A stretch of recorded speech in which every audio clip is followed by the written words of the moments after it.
welcome here to Wake Up Call with Dan Tortora, where sports truly meets that thing called life. We are on site, on location in Hotlanta. That's right, we're down here in Atlanta, Georgia, and you can see the 2025 with, I'll move out of its way there, the 2025 with the college football playoff logo and trophy. I took that picture down here in Atlanta, Georgia. Been here for a few days now and have had the opportunity to go to practice, to visit the arena, Mercedes-Benz Stadium, ahead of everybody going in and seeing what it looks like in there. So been over to Mercedes-Benz Stadium, have had the opportunity to be around the playoff fan central, to interview the teams going into this, to be on site and having all these festivities here and having a great time. And by the way, I want to give a shout out to all of the wonderful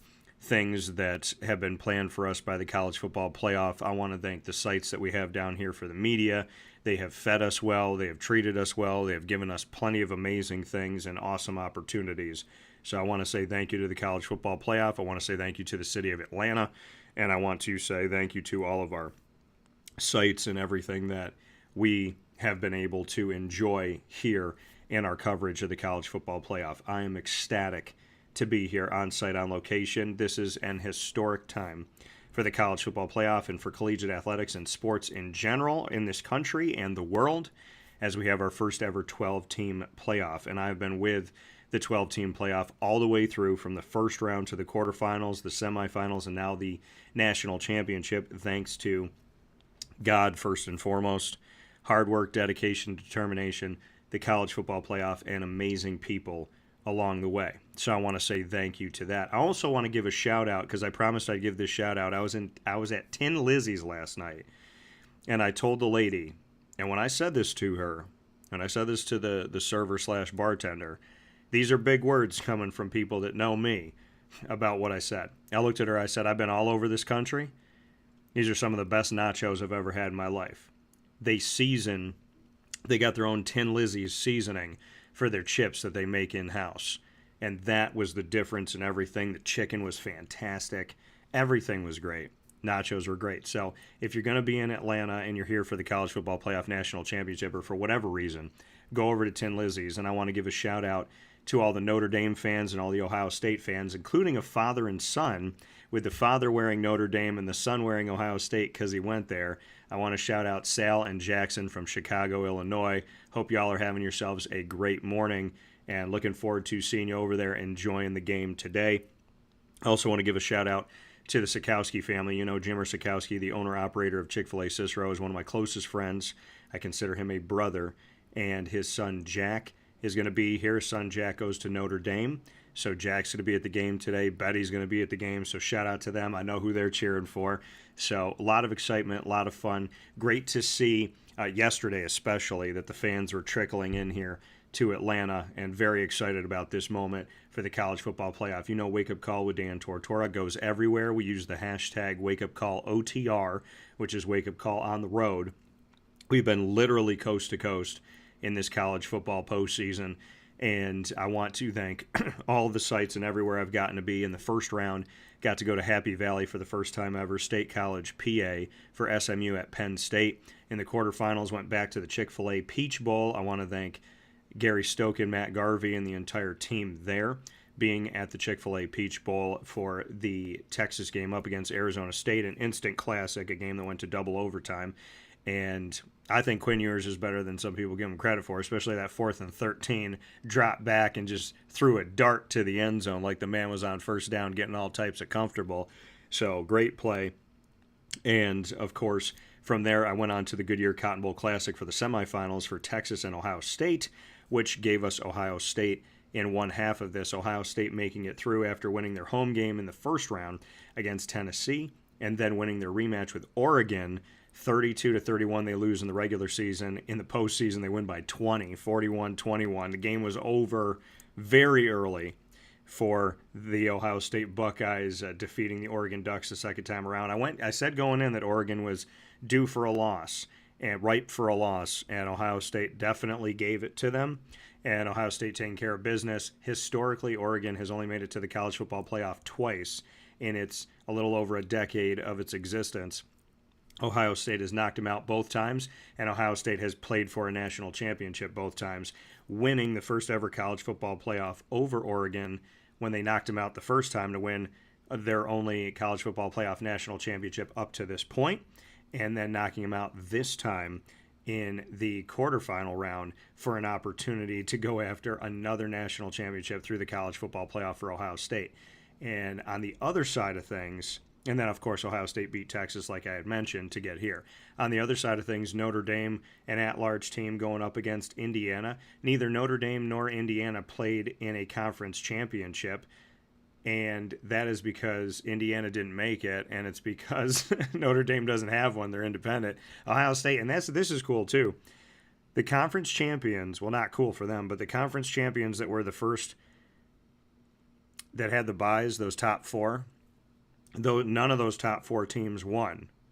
And the two teams playing for a championship did not play in a conference championship. Ohio State didn't make the Big Ten championship. It was Oregon versus Penn State, and Notre Dame doesn't have one. So just some interesting stuff there. Notre Dame wins at home over Indiana, and then Notre Dame moves on to face off and move forward here to have an opportunity to go to the All-State Sugar Bowl. They faced Georgia. Of course, there was a tragedy down there in New Orleans. We continue to pray for all the people of New Orleans and hope that they're okay. I love New Orleans. I did Katrina relief back in May 2006 via the alma mater that Murph and I went to, Marywood University. And so my prayers continue to go out to the people of New Orleans and all of their loved ones in the name of the Father and of the Son and of the Holy Spirit. We pray for you. We love you. And we send our well wishes always and forever. In Jesus' name, most precious. Amen. And Notre Dame went on from there, and Notre Dame had Penn State. They defeated Penn State to get to where they are, and they did that in the Capital One Orange Bowl to get to where they are today, as we have Notre Dame facing off against Ohio State. So with this very special college football playoff edition, on-site, on location in Atlanta, I welcome in my wonderful co-host here on the broadcast, Mr. Murph. And today you are going to hear from Ohio State on this broadcast in my Q&As. Everything that you watch today, these are my Q&As. So Molly McGrath, an ESPN broadcaster, that Q&A, and you'll hear my voice, but Molly McGrath, you'll see that one. You'll also see my Q&As coming out of the Goodyear Cotton Bowl Classic with Ohio State. You'll see my conversations with the coordinators of Ohio State for offense and defense. Then you'll see my media day stuff with Notre Dame, which there's plenty of, including their offensive and defensive coordinator and their head coach. And, of course, me reuniting with my guy Riley Leonard, the starting quarterback of the Notre Dame Fighting Irish. And then from there, you see and hear my question from the official press conference leading into this game with Ryan Day, the head coach of Ohio State, and Marcus Freeman, the head coach of Notre Dame. So with that being said, Mr. Murph, how we doing, sir? We are doing outstanding. It is nice to be home. Florida was great, but yeah, it's very cold. So I'm sure you are enjoying the fact that now I know Atlanta's still reasonably cold for this time of year for them, but Yeah. it's warmer than it is here. So I'm hoping that you very much enjoy that while you're there. Oh, yeah. Yeah, I mean, the sun is shining. The weather kept saying that it was like the temperature was going down. So the sun is shining today, and it is going to be, I think, 28 or 29 degrees outside. Now, it is an I know. It is an open air press box, but the game is indoors. So the press box, it does not have any glass in it, so we're looking straight out, and we have the ability to something that I've experienced when I was at the Pinstripe Bowl at Yankee Stadium when it was 12 degrees and I could barely feel my hands. That must have been chilly. Yeah, and then when I was out in San Diego this season for the Holiday Bowl, that's also an open air, but this one is not an open air. That's stadium. a little different, though. Yeah. That's San Diego. It's 70 and sunny just about every day in San Diego. Yeah, San Diego, and it was crazy because that day was actually a little bit cooler. So I was wearing like my winter cap and whatnot, but it was a nice experience out there in San Diego. Nice experience all the way through this, and now Murph, we've officially made it to the national championship game. As I said, this is a historic season for the college football playoff, for collegiate athletics, and for sports in general, as we see these both of these teams make it. And I had made mention of the fact that both of these teams made it despite not winning a conference championship. Ohio State didn't play in one, and Notre Dame doesn't have one. So what are your thoughts on the conference championships? Do you want to see them not necessarily give the top four seeds to a conference champion? How do you view, as we step forward, should the top four byes be the conference champions? Should we do away with conference championships? Just what your take is. I don't want to do away with conference championships because I think it means a lot to the players. I mean, if you ask any of those players on any of those football teams, now obviously not Notre Dame because they don't play in a conference, you ask any of those players, would you rather win a national championship or a conference championship? Yes, they'd rather win a national championship, but would you rather win your conference championship and not have a bye or just get in the tournament? I think every single one of them would want to win their conference championship. There's something to be said about the history of conference championships and just winning your conference or your division in sports, whether it's, winning the SEC or winning, the National League East in baseball or winning the Atlantic Division in hockey or something like that. There's something to be said about winning the division. Yeah. It's a lot more special than just getting in. Now, do you need to win your division or win your conference just to get in? No, you can still get an at-large bid. But look at college basketball. There's a lot of teams that the only way you're getting in is if you win your conference championship. You need to win your conference championship in order to make it to the big dance, for the most part, as what we've seen. Yeah. So, we want to see these teams go out there and do something special, and they want to go out and win a conference championship. Now, on the question of the elimination of the byes, I don't think it should be I really don't like the idea of the top four conference champions getting a bye. I think this year was it was 100% proof to that. I think it needs to be the top four teams. That being said, neither one of these teams would have gotten a bye, nor would they have been in a 4-team playoff. Yeah. So I think that is something to be said about why we needed the 12-team playoff. Yeah. Was team number 12 or 11, somebody that deserved to be there? I mean, Clemson, SMU weren't great when they got in, but they also were up against the 3rd and 4th ranked teams in the country by the final college football playoff poll. Obviously, they were ranked 5 and 6 in the country in terms of the college football playoff ranking, or in terms of the seeding, I should say. But the rankings, they were 3 and 4. So, yeah, they also went up against teams that were far superior to them. We saw why Penn State beat SMU the way they did. We saw why, Texas beat up on Clemson. It's just the way things went. It just is. And I'm excited to see what tonight has in store. It's a historic day in general, for reasons that we don't need to bring up today, but I'm just excited to see what comes of this game tonight. I'll be rooting for, partly because I consider myself, I guess a closet Penn State fan might be the right word, because Penn State for me is like the Giants in the NFL. I always root for the Giants unless they're playing the Jets. I would always root for Penn State unless they're playing Florida. Okay. So, as somebody who roots for Penn State, I will not be rooting for Ohio State. Okay. Urban Meyer no longer has affiliation there, so I will not be rooting for Ohio State. So, I will definitely be rooting for Notre Dame. That is without any shadow of a doubt. And I really hope they win.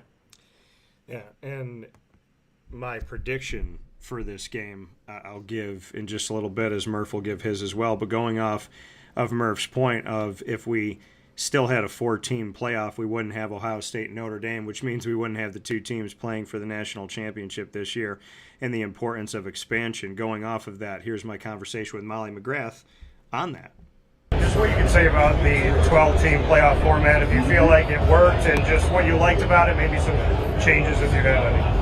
I have absolutely loved the 12-team playoff. The expanded playoff has been so cool because look at this game, for an example. Ohio State and Notre Dame would not have been involved in the 14 playoff. And the 12-team playoff gives other teams a chance to prove themselves in winning big games. And I think the best teams that we see, especially championship caliber teams, are at their best at the end of the season. So a week 2 loss to Northern Illinois should not keep Notre Dame out of the playoff, and now it doesn't. It gives teams more wiggle room. They can now have Ohio State 2 losses and still be title contenders. And I think those losses are a big reason why these teams are here in terms of what has made them better and what's made these locker rooms tighter knit. So I think that's a really cool part of the 12-team playoff. And also a unique experience for me has been that I've covered Notre Dame the entire playoff. I had them against Indiana and then Georgia and Penn State and now. So to cover a team for an entire month and to get to know who they are and watch their evolution over the course of that month as a broadcaster has been unprecedented and really special, and it's been a cool experience. So I love the 12-team playoff. If they expand it to like 18, I might die because it's just being away from home forever. But it's a really cool thing, and I'm glad that it's continuing to be. Coming from Molly McGrath saying if they expand it anymore, she might die. So, I mean, I can honestly. I heard her say that. I just start cracking up laughing, man. Yeah, I can honestly attest to 18's a little excessive. 16, I think, is more than enough. Right, and I think that 14 or 16 may be where they go. They probably, in my opinion, I lean more toward. I think they're going to go to 16, but I think that makes more sense because I think this year has proven that the bye almost hurts you more than it helps you. Yeah. If I'm a college program, I don't want 14 or 18. I want 16. So that nobody gets a bye, everybody plays. One plays 16, 2 plays 15, so on and so forth. Yeah. So I mean, we'll see what happens from here, but obviously they're going to make some adjustments. They're going to do some things that they have to do and figure out some things that they have to figure out in order to get to where they are today. Took a lot of patience, took a lot of time just to get to a playoff, to get to a 4-team, then to get to a 12. And it's funny because people are like, okay, you just added 8 spots. Like, you're going to do it again. And it's like, well, probably the best time for expansion is during the beginning of expansion. Because if they let this 12-team thing go on for like a decade or longer or whatever that may be, then it may be, tougher to kind of do that. If you go from 12 to 16 and then you stop, then it's like, okay, within these first couple of years of the expansion, this is what we have, this is what we're going to do. Because remember, they're tweaking. And there's been college football playoff meetings going on down here. There's commissioners from other conferences down here, whether you made it or not. There's commissioners down here from all over the country. There's meetings going on. So obviously, before this national championship game is even being played, there's conversations about where to go from here, what worked, what didn't work, and I'm excited to see what these commissioners come up with as we step forward. By the way, we need a commissioner of college football. I am a proponent of that. We need someone to oversee college football. It is Roger Goodell. It is no. It is Definitely not. It is long overdue. And not Rob Manfred either. Yeah. So we definitely He's worse than Goodell, I can tell you that from experience. Yeah, we need something to come up here where we have some leadership. So looking forward to seeing where we go from here. Speaking of where we go from here, Murph and I, like I said, will be having a conversation throughout the show today, and also interwoven into all of this will be my Q&As with the players. So coming off of that win over Texas in the Goodyear Cotton Bowl Classic, I had the opportunity to speak with Ohio State for the first time in this college football playoff, and quarterback Will Howard joining me here, and I'm laughing because there's some funny stuff that he said. But Will Howard and a defensive end, Jack Sawyer, who had the exclamation point on the game against Texas. for both student athletes. Will, just to get into that fourth down when you decided to keep it and help to establish a first down that led to the touchdown, and then Jack, just what you can say about the strip sack and the return. Yeah, that fourth down was huge, man, and they came out and gave us a good look for the play, and O-line blocked it up well, and yeah, I fell on purpose. I'm joking, I didn't fall on purpose. I should have been out. It should have been a dang touchdown, but I was trying to keep a couple seconds on the clock. No, I'm joking, but yeah, it was a great play and a statement drive. You know, we needed that. We've been beating ourselves all day with penalties and just getting behind the sticks, and that was a statement drive, man. And the O-line did a heck of a job on that drive, and I think guys stepped up and made plays, and obviously, what the defense did on the next drive, sealed it. But they bailed us out all game, and I can't say enough good things about this guy sitting next to me and about our whole defense, because they played their tails off today. Yeah, I mean, coaches put us in great spots all game long, and like Coach Day said, that's a really good football team that we just played, and hats go off to them, Coach Sark and Quinn. They're a great team, and they'll be back here, I'm sure, for the next couple of years. And man, God is great. He put me in a great position to make a play, and I was fortunate enough to do that. And the resiliency of this team, from a month ago, and it's been incredible, and it's been led by guys like these two men sitting next to me, and the whole team embodies that role because our leader is like that. I've said it a million times, but man, we sat up here last year, with a sore taste in our mouth and heard a lot of things, and come back and heard the same things a month ago, and we kept swinging because this guy next to us, he shows up every day to work, and he loves each and every one of us so much, and he's the most resilient guy I've ever been around, and that's the reason why you see this team fight so hard each and every week. That coming here once again from the Ohio State Buckeyes. So, Murph, your thoughts on that, and thoughts on Will having some fun with himself there, saying, hey, I fell on purpose, I was trying to stop the clock and all of that. Just your takeaways. Oh, I mean, he won the game. Of course he's going to have a little bit of fun with it. I would too. But that game was, I think, the story of Ohio State's season. Right? They do things that are amazing. They do things that are great. But then they also beat themselves sometimes. Yeah. I.e., what they did against Michigan. But I think even deeper than that, seeing what this team did against Michigan, it's not like they got blown out, but it felt like a blowout. Yeah. Seeing what that team did against their arch rivals in Michigan, and seeing what Notre Dame did against Northern Illinois at the beginning of the season, both of these teams overcame an incredibly deflating loss. Yeah. Against a team that they probably took too lightly. Yeah. And now they're playing for the national championship. So good for these guys. They deserve it. I think it's cool to see, what their thoughts on the matter are, and seeing what, they've been able to do as a team. And I think it speaks volumes to what Ryan Day's been able to do, because Ryan Day, they were calling for his job when they lost to Michigan. Every Ohio State fan wanted him gone. And now he's one win away from delivering a national championship. So, Ohio State fans, maybe learn your lesson. It's called a trap game for a reason. Yeah. It can happen. Yeah.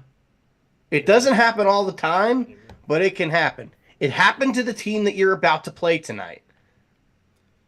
It happens to everybody. You take a team too lightly because you think they're terrible and you think you're going to beat up on them, and then you get beat.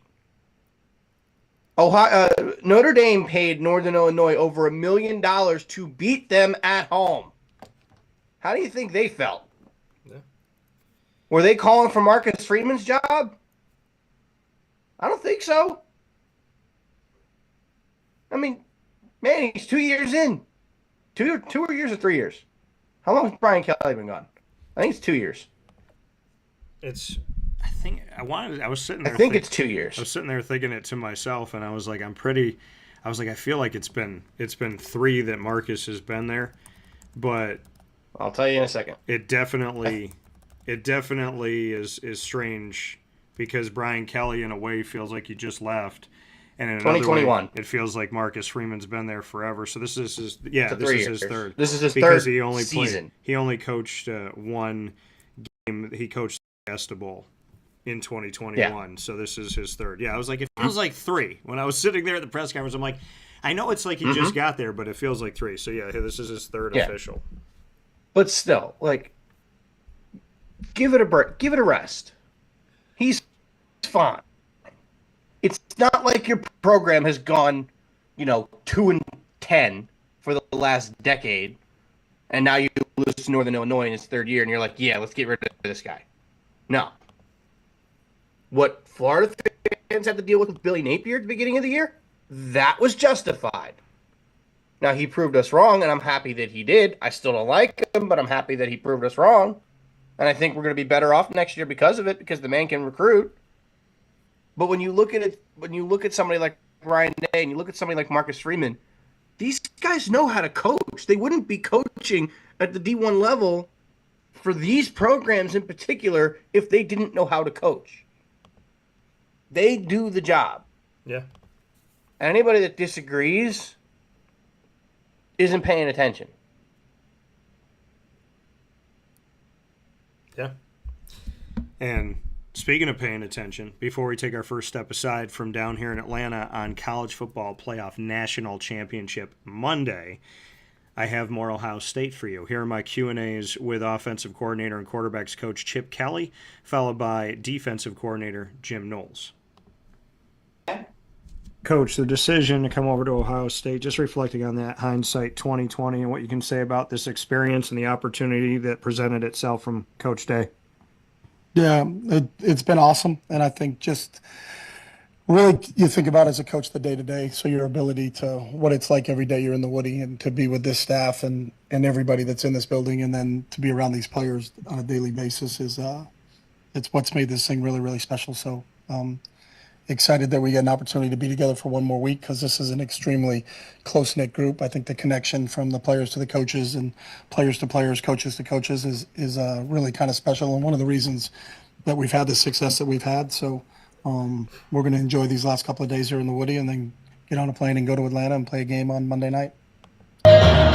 Coach, obviously the strip sack and the return for the touchdown for Jack Sawyer puts him on the map to a lot of people around the country, but just what you can say about his day-to-day on and off the field lunch pail mentality, his faith, and who he's been to this team outside of just simply one play. Yeah, he's done it since I've gotten here. He's just a great young man, personality, respect, work, smiles, can be tough when it's time to be tough. He can have fun when it's time to have fun. He's the kind of guy you want to coach that you can always count on. Because if it's a fist fight, he'll fight. You know, if it's a finesse, he'll finesse. You know, if somebody needs to be talked to on the team or something in the locker room, he'll do that. So he's just a consummate team guy.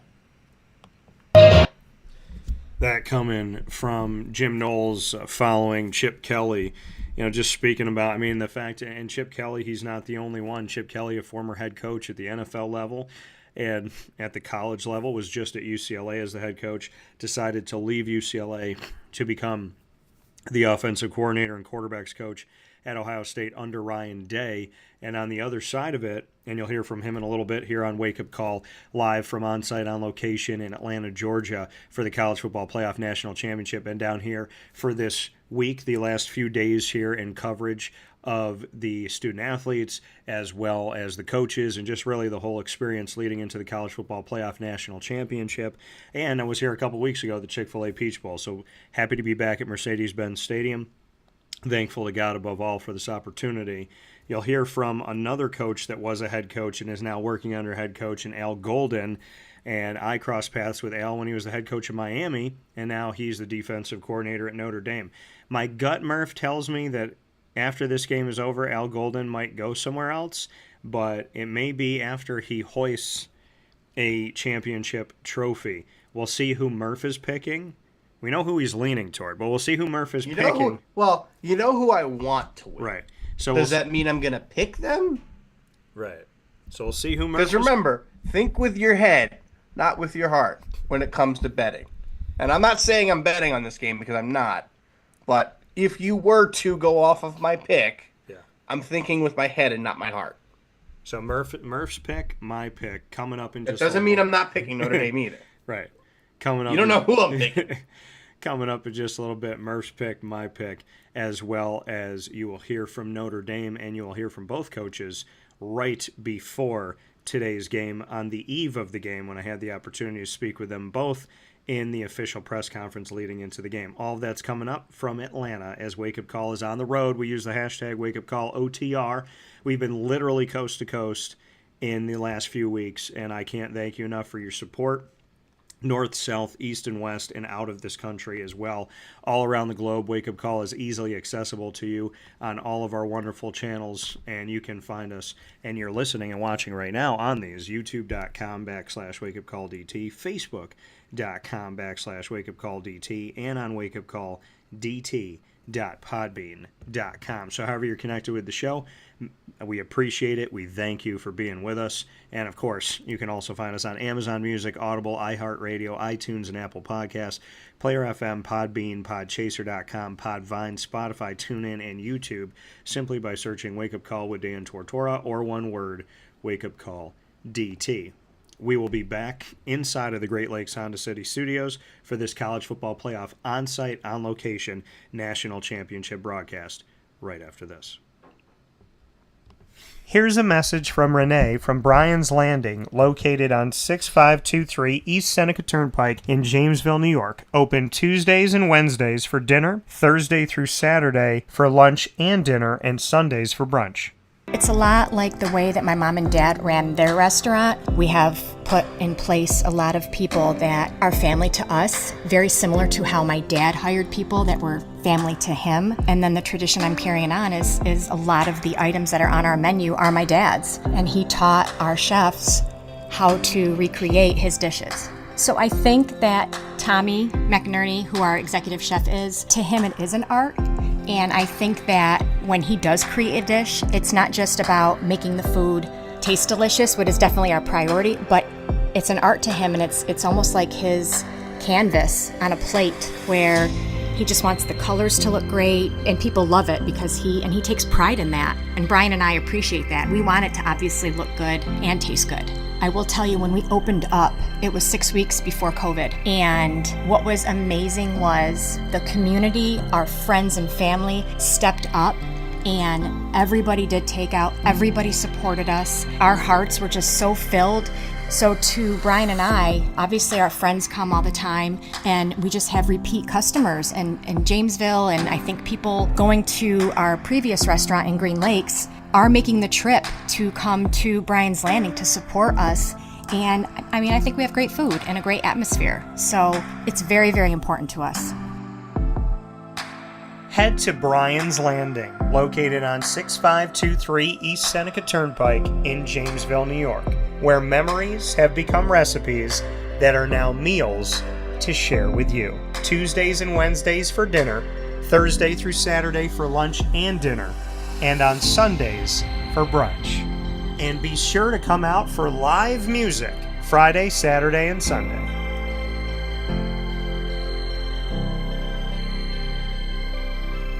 Here is a special message from Brian Bruno, owner of Servomation Refreshments Incorporated. I grew up in the family business, had the experience of working for a national food service company with thousands of employees, and as much as I enjoyed the experience I had, there's something about, owning my own company and being able to change the things I saw wrong with the industry firsthand, which is why I moved back to my hometown in Canastota, New York to launch Servomation. It was back in 2007. When we first started the business in '07, really you didn't find any machines with credit card readers. There's a lack of variety in machines. You got stuck with basically whatever the vending company wanted to sell that day. There's a lot of inefficiencies in the business, and those were all things that we saw as opportunities, both from a customer level to improve and from an operating level to be more efficient.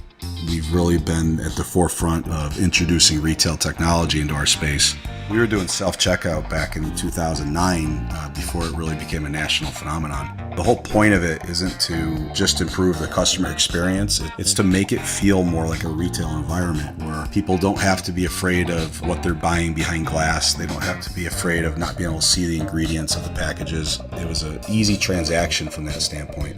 If we were to reinvent something, we wanted to make sure what we were making looked and felt more like a deli and not like something that you would traditionally see in a vending machine. I was tired of hearing for years the customers say the wheel of death because the vending machine would circle around with the same tuna salad in it. What we wanted to do was it really changed the perception of that food. So allowing customers to touch it, allowing customers to feel the weight of it, allowing customers to see the freshness of it, and also the variety of it really helps them change the perception and ultimately the value of what we bring to them. The point of differentiation you have to make is either in value or the quality. And I think on both of those fronts, Servomation has really, in large part, changed that value system for employees. So they no longer have to worry about bringing their food from home or having to leave their desk during the day and rush out to get back in time for their break to end. We're bringing something that they can count on in their break room every day, and they know it's going to be there, they know it's going to be fresh, and they don't have to worry about it being sold out or something that they don't enjoy. We've also heavily invested in flavored water machines, so you can get a glass of water with a fresh piece of fruit in it, along with bean to cup coffee machines. So there's not a day that goes by we're not surprised when we get customers that call us and say, we didn't know you could do all this. We're really lucky to have a strong group of dedicated employees. Most of our employees have been with us since inception. They're family to us, and people like doing business with people they like and trust. And I think the same thing goes for employees. In a day and an age where there's a lot of corporations that just look at an employee as a number and don't get to know them, that's just not the way I was raised or how I like to do business. So we're a little old-fashioned. We like getting close to our employees. We like knowing how we can help them. We like knowing how we can improve their lives, adjust their schedules, whatever it may be to help improve their quality of life. And we think in the end that makes for a happier employee. We're fortunate enough to have really grown over the last several years, and from Pennsylvania to Massachusetts to Connecticut, we really do have a strong connection, even though we're not in the rooms every day with these employees. There's not one single employee that we feel like we don't know, and certainly we know they can call us at any time, and they're definitely treated as family to us. I wake up every single day really excited to surprise our customers in a good way. The one thing I can tell you is I think that every one of our employees and every one of our customers will continue to be at the forefront of every decision we make. Find out how Servomation can help you and your business by going to servomation.com.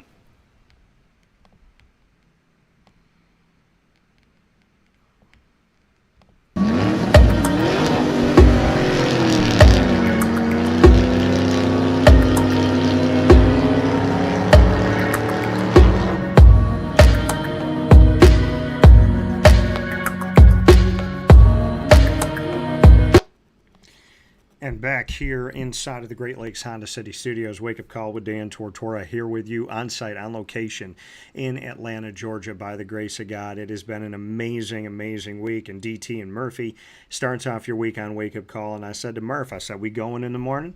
Because your boy has been waiting for this impatiently for the last few days here. Very excited to be here inside of the college football playoff here at the National Championship. And I want to thank the city of Atlanta. I want to thank Tin Lizzie's Restaurant for the awesome nachos and experience. I want to thank all of the media stuff that we've had to do. Our headquarters has been great, and everything has just been absolutely wonderful. I've said to people, I was like, the College Football Playoff National Championship is the Super Bowl of college football. And getting to do what I've done, seeing the way that things look, everything that's gone on here, walking onto this like black carpet and all these lights and the music playing, and then you go out and there's Fan Central and there's bleachers set up for the fans to watch and listen to the interviews, and then I'm behind the black curtain with the rest of the media doing the interviews and going around the corner so like they can watch us do these interviews, and then they're seeing them on the screen has been insane. The food has been incredible. Yesterday for brunch, I had pancakes, chicken and waffles, and steak. So Atlanta, I You don't. had me at stake. Yeah, I was like Atlanta. I don't know. I don't know if like a breakfast muffin is gonna cut it anymore at home. So I'm so. Can I ask you one question though? So when are you coming home? Are you leaving tomorrow afternoon? Tomorrow night? Yeah, because they got more stuff for us tomorrow. So, yeah. So you're flying home tomorrow night? Yeah, probably. Yeah. If you are now, I don't know if you're gonna have time because you recommended we go to Ford's Garage when I was in Orlando, and it was delicious and very inexpensive too. I went at happy hour. I got a beer and I got a burger and fries for $16 with the tip. That's insane. That was pretty good. Yeah. But I know you know who Sports Card Investor is, right? You ever heard of him? I don't think so. Yeah. All right. Well, he's like the biggest content creator for Sports cards on YouTube and everything. Okay. He has actually, a wait, shop. that might a be giant. Is that the guy that does the top 10? Yeah. He does top 5. Yeah. Okay, because I think we might have made it when I got that Kenny Pickett downtown. Oh no, that's not. It's not him. Is that a different one? That's not. It's a different guy. Okay. He does like top 5 cards, not top 5 polls. Okay. But he's got a card shop in Atlanta that is massive. Okay. It's so what he calls it like the world's card shop, and I believe it's the world's biggest card shop. There's a breaker arena. They have boxes and tons of cards, and his studio's back there, and you have live breaks happening and everything. If you have time, I want you to go check it out and send me some pictures because I'd love to go there at some point just to see it. Yeah. If you don't have time, don't worry about it. But it's if you're in it, if you have a little bit of time in Atlanta before your flight. Yeah. I don't know where it is in relation to the stadium or where you're staying or in relation to the airport. What's it called? Cards HQ. Cards HQ. Okay. It's not far. So go check it out if you can. So I'm looking at it right now. Yeah, it's not far. It's right by the Braves Stadium, Truist Park. Yeah. No, it's not far away. Is it towards or away from the airport? Not far from the stadium at all. So. It's away from the airport. Yeah, that's all right. You'd have to go north, but yeah, you'd have to go north on I-75. But I've seen people go in there and they're like, the place is sick. Yeah. So if you have time to go. Because if you think GG Cards and Breaks is cool, that place is supposed to be unreal. Well, and you'll have to do a little box break from the breaker arena. Get yourself a blaster box or something and do that. It's like a literal poker table that they have converted into like a sports card breaking area. It's really cool. Yeah, that's awesome. It sounds great. It sounds really amazing. So, yeah, I'll have to take a look at it. Like I said, it's not that far. It's not that far away, and I did give myself. Was it like 15, 20 minutes? Yeah, it's not bad from the stadium. So, right around that. Yeah, somewhere around. Because I was talking to one of the drivers this week about where Brave Stadium was and this and that. So, not too far away. So, that's a maybe. That's a thought. I'm happy you like Ford's Garage. But thank you for letting me know that. DT and Murphy here with you on Wake Up Call with Dan Tortora. Wake Up Call coming to you, making history throughout this entire college football playoff and historic moment for college football, for college athletics, for sports in general around the world. As I've said before, I'm so happy to be here in Atlanta, and I'm happy to be here for the national championship, Ohio State versus Notre Dame. You heard from Ohio State. It's time to start hearing from Notre Dame from the Great Lakes Honda City Studios, and this one means a lot to me. Bo Collins. Some of you may know him, some of you may not know him.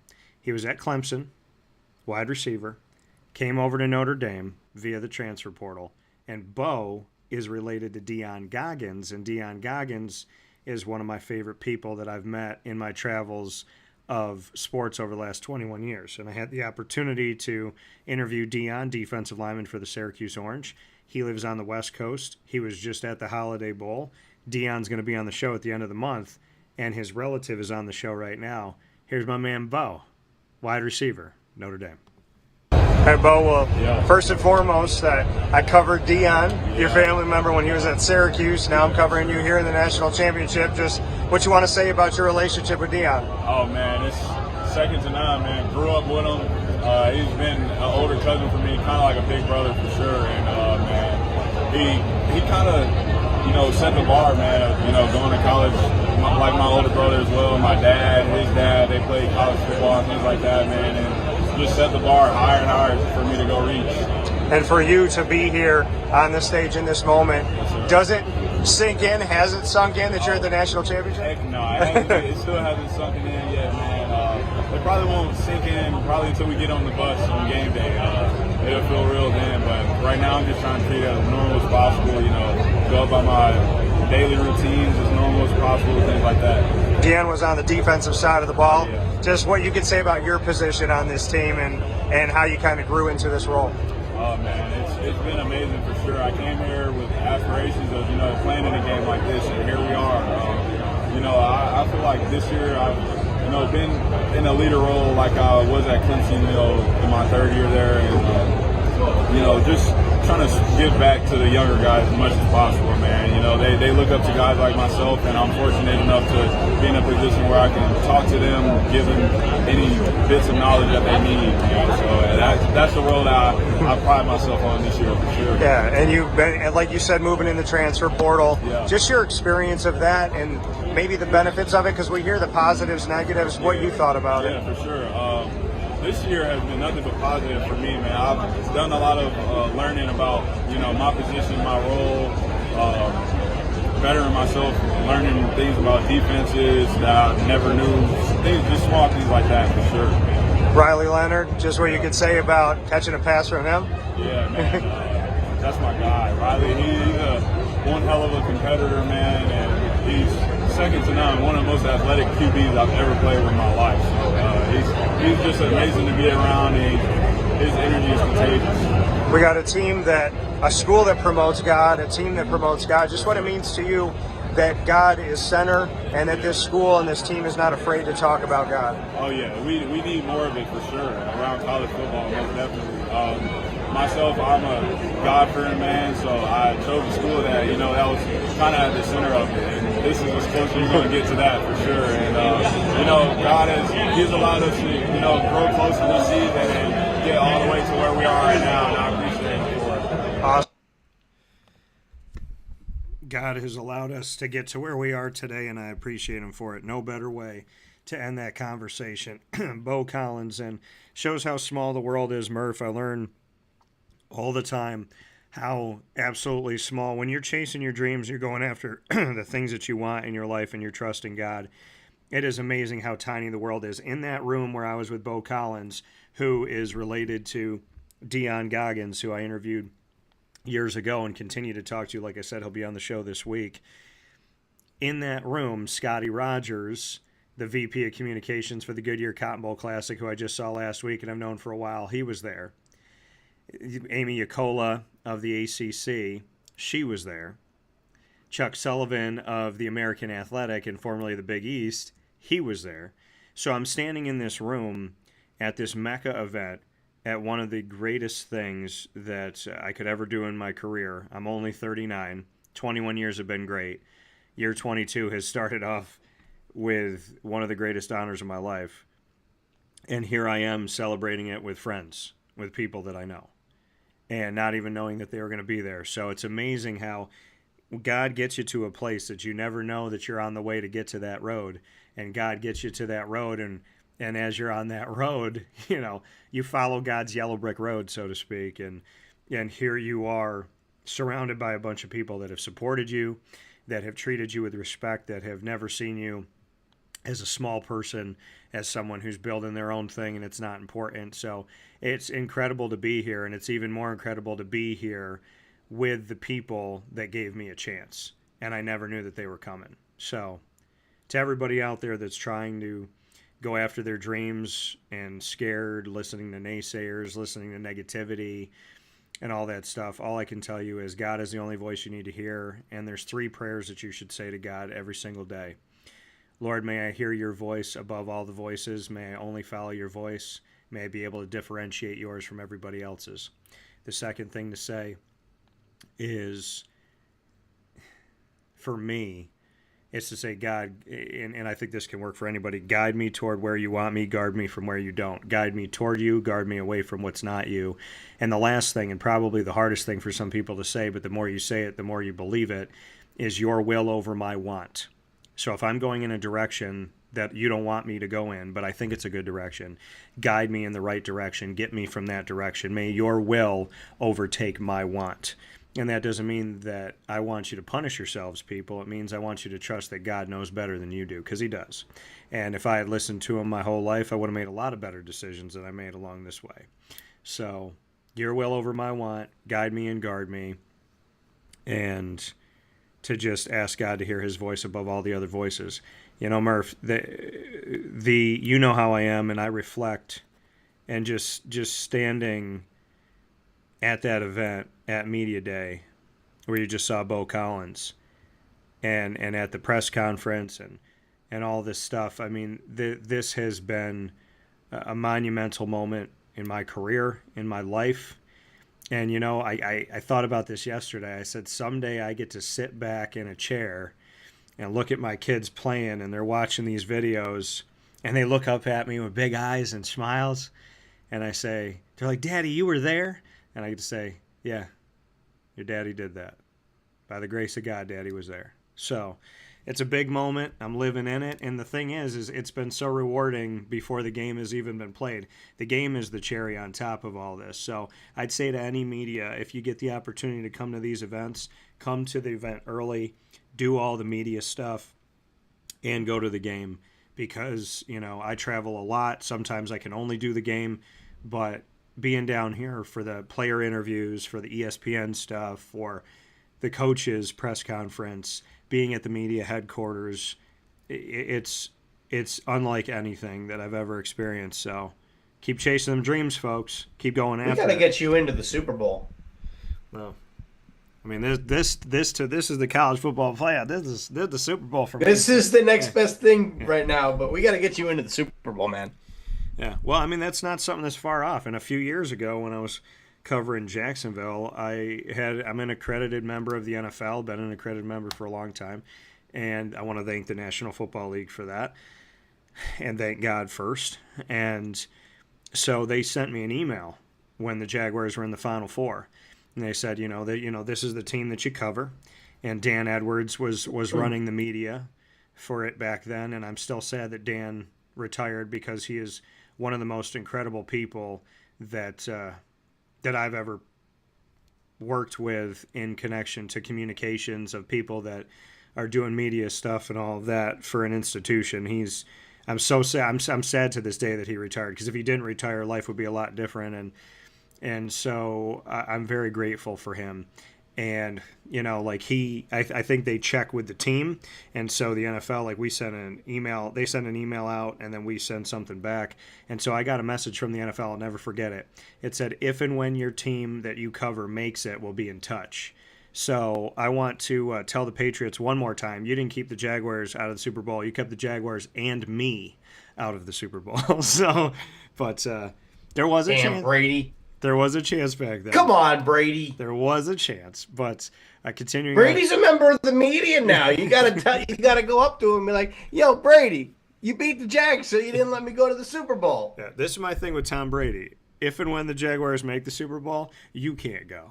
So yes. That's or if I do personally still think Trevor Lawrence will take them there at some point. Yeah. But is there any update in their coaching search? Liam Cohen is an interesting name for the Tampa Bay Bucks OC because of the work that he's done. They've interviewed a lot of guys. They've been open about it this year. They've been more open than they've ever been. I've covered this team for over a decade. On-site, off-site, doesn't matter. And in my coverage of the Jaguars, they have never been this transparent. They haven't even been like half of this transparent. And they've put out who they've interviewed, the interviews that have been completed. So they talked to Joe Brady, the offensive coordinator of the Bills. They've spoken with Kellen Moore, the offensive coordinator of the Eagles. And they Brian Flores, who was a former head coach and now he's with the Vikings, they interviewed Brian. They interviewed Todd Monken, who was on that original list, the offensive coordinator for the Ravens. They also, Liam Cohen, who I mentioned, offensive coordinator of Tampa. And they had a few more that they spoke to already. Robert Salah, they've talked to him. So the former Jets head coach, he was interviewed early. Patrick Graham, the defensive coordinator of the Raiders. And then they had Ben Johnson and Aaron Glenn, the OC and DC of the Lions, respectively. And the first one that they completed an interview with was former head coach and now coordinator Steve Spagnuolo of the Kansas City Chiefs. So, I mean, the list has been pretty grand. It seems like they're going more offense than defense. And if people believe what they're hearing out there, which I can't say it because I don't have a direct source that I trust that would tell you this, but if you believe that Ben Johnson is going to the Raiders, then there would be a place for, maybe the Jaguars to go after Liam Cohen or some of these more recent names. I got a feeling that, the Kellen Moore is interesting. Joe Brady is interesting. Liam Cohen is interesting. Don't sleep on Joe Brady. He's already developed Joe Burrow. Yeah. And already in the state of Florida. So, there's a lot to be had here. Is there any news on where? I have heard that there's a lukewarm feeling on Liam Cohen. That was about a week ago. So we'll see from here kind of where things stack up. But I feel like maybe the list of names that came at the beginning is not necessarily going to be, but maybe like the guys more recently being interviewed. I don't know. I'm enticed by some of the stuff. Monken, I don't know if that would work out because Trevor's not the same as Lamar Jackson, and I don't know if the Ravens would be willing to let him go with the offense that they run and the way that they run it. And I don't know if he would want to go having Derrick Henry and Lamar Jackson and Zay Flowers and the crew, and of course, having Mark Andrews. Well, he's got to teach his guys not to drop the football first. Well, Isaiah Likely, Mark Andrews, and I do want to say to Mark, and I said a prayer yesterday after the game. Just keep your head high, man. I feel bad for him. The guy dropped 4 passes the entire season over a span of how many games now? So they play 17 games and they played 2 more. So he's played 19 games this season. He dropped 4 passes, 2 of them in the game against the Bills in the postseason, the 2-point conversion. And, they had a couple opportunities at a 2-point conversion that they didn't come through with. And, Lamar Jackson, he threw the right pass. He threw it to the right guy. It looked like a textbook thing. Lamar ran that play as if it was practice. Lamar ran it as if he knew it was going in, almost like he could turn his head and know it. And to see him drop to the ground with his hands on his head was just debilitating for the Ravens. I'm happy for the Bills because the Bills are usually on the wrong side of a play gone awry. So in the playoffs, so I'm happy that they're there. They're 0-3. Josh Allen is against Pat Mahomes in the postseason, 4-1 in the regular season. So we'll see if they can break that. But the Ravens, they had a heck of a season. Mark Andrews is a heck of a tight end. He is one of the best in the nation. I understand that this one might bother him here, but he's caught more passes than guys have been on the field to have an opportunity to do anything. So I think that we really just need to back off of Mark Andrews. No death threats, no negative stuff on social media. Leave the guy alone. For goodness sakes, Justin Tucker's my favorite kicker in the NFL, and it's been that way for a long time. And Tucker came into this game 11 of 19 for field goals that were like 40-plus away or something like that this season. So everybody has their moment. Wasn't he perfect in the game? Yeah, well, I don't think. Yeah, I don't think something like that. I don't think he missed in this one. I don't think he did. And then you look at Tyler Bass last year, in Buffalo, and he missed. So Buffalo knows what it's like to be on the side of a play that just doesn't work out. So back off of Mark Andrews. Mark, again, hear God's voice above everybody else's. Follow that one. Tune the rest of them out. And don't negative speak yourself because we are who we think we are. So I feel for Mark Andrews this morning, and I just hope he. Honestly, though, I hope he trusts in God and trusts himself. He's a good player. If you think about it, Buffalo was getting the ball back with like a minute and a half and 2 timeouts. No matter what, yeah. There is no doubt in my mind that Buffalo still would have won that game regardless. Whether they got the first down or not. There. Ooh, I thought my TV unmuted itself. I have a TV on in the background. and I thought it unmuted itself. I just heard something that sounded like it was coming from the TV.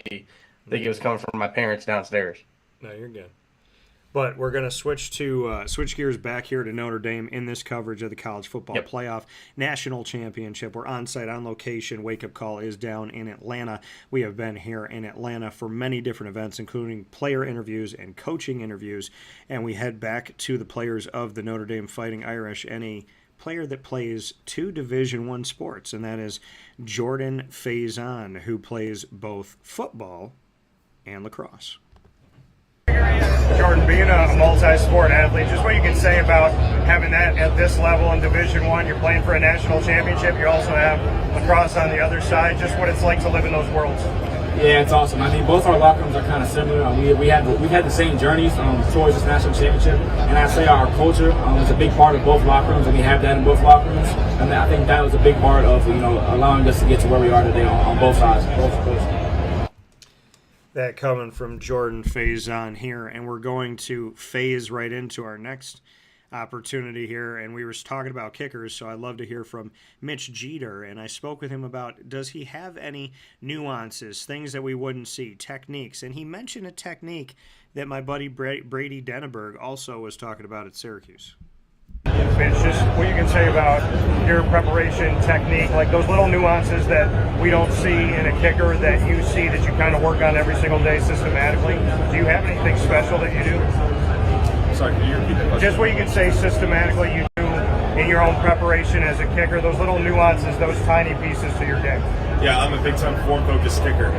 So I work a lot with a coach back in Charlotte that I've been working with since high school. His name's Dan Horner, and he's helped me develop my form to stay, really contact-focused or really form-focused, where a lot of my swing is really streamlined and really aligned towards the target, which is what I think can help me be successful.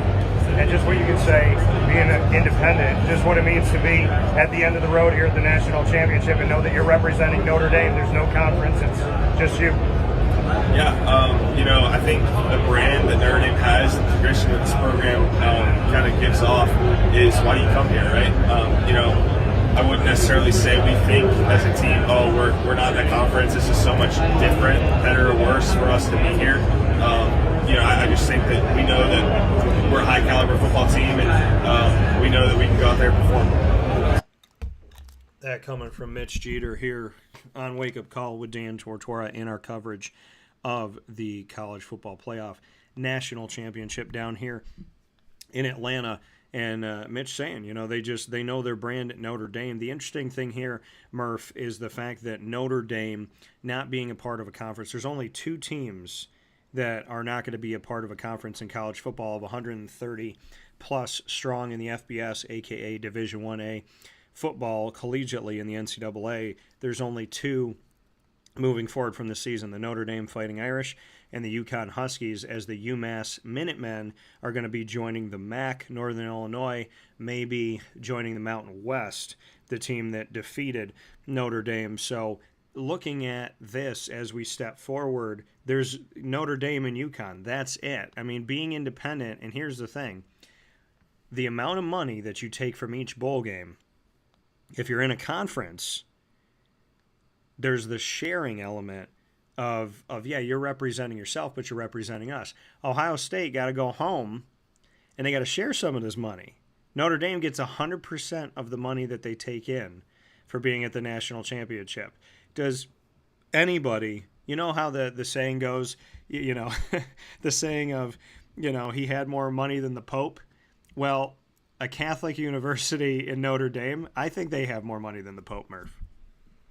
I think they have more money than God, to be quite honest with you. God doesn't have no money, because money in heaven is not welcome up there. You are 100% right. It's just the saying that you hear from time to time, but they got way too much money. But that's probably the reason why Notre Dame will never join a conference.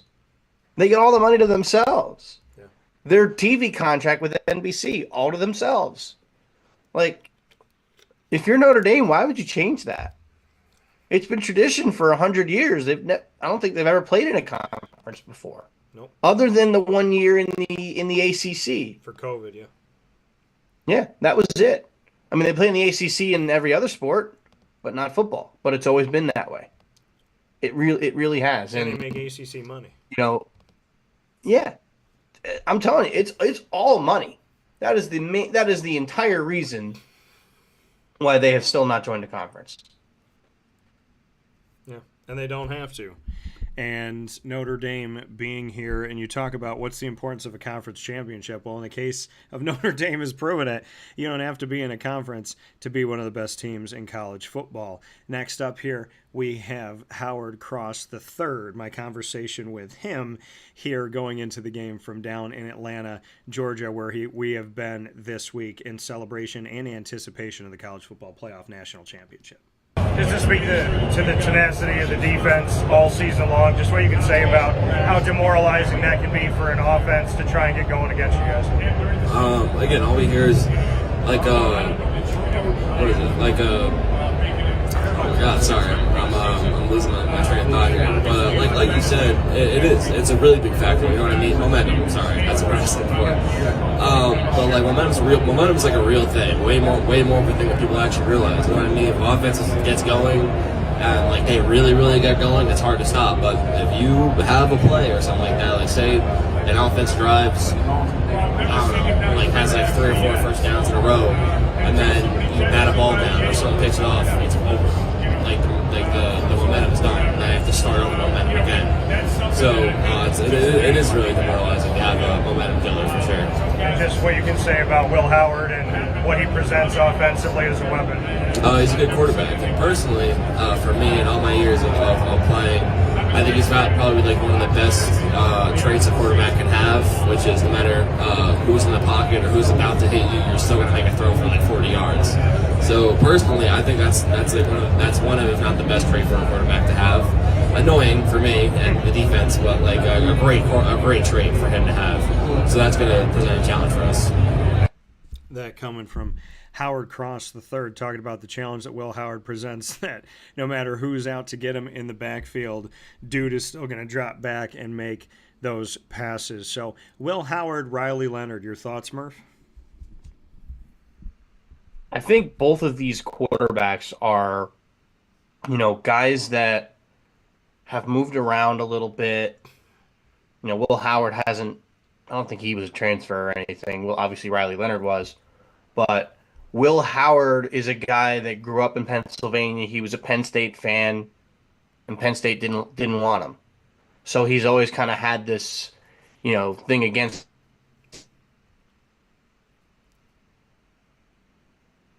Oh, we lost Murph here for a second. Let's see if we can pull him back in here.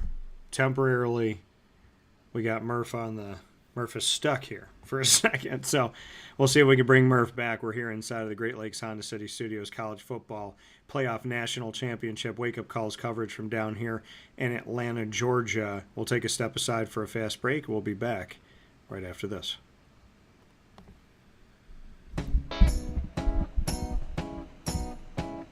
In these unique times, there are those in our community that give us a sense of normalcy and positivity. Pizza Man on 50 Oswego Street in Baldwinsville has been here for you for over 35 years and is here now. Call 315-638-1234 or order online at pizzamanbville.com to bring those familiar tastes into your home. And remember to come see our monthly on-site broadcasts centered around the community and our Baldwinsville Bees. Pizza Man in Baldwinsville. Any way you slice it, they are always here for you.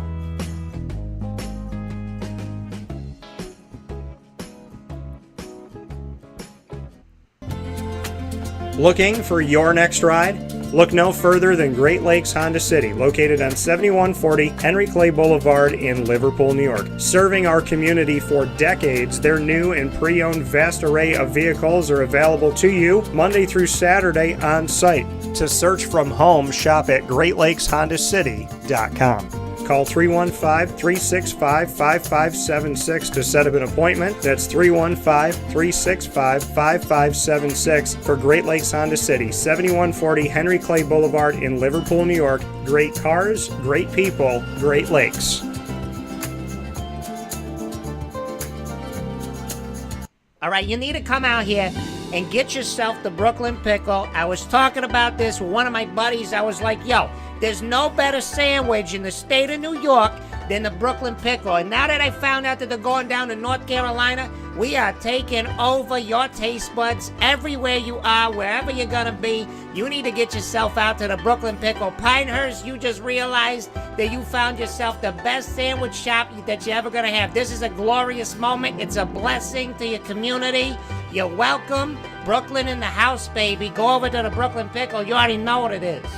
You heard the man. Head to Brooklyn Pickle Pinehurst on 1788 Old Morgantown Road in Southern Pines, North Carolina.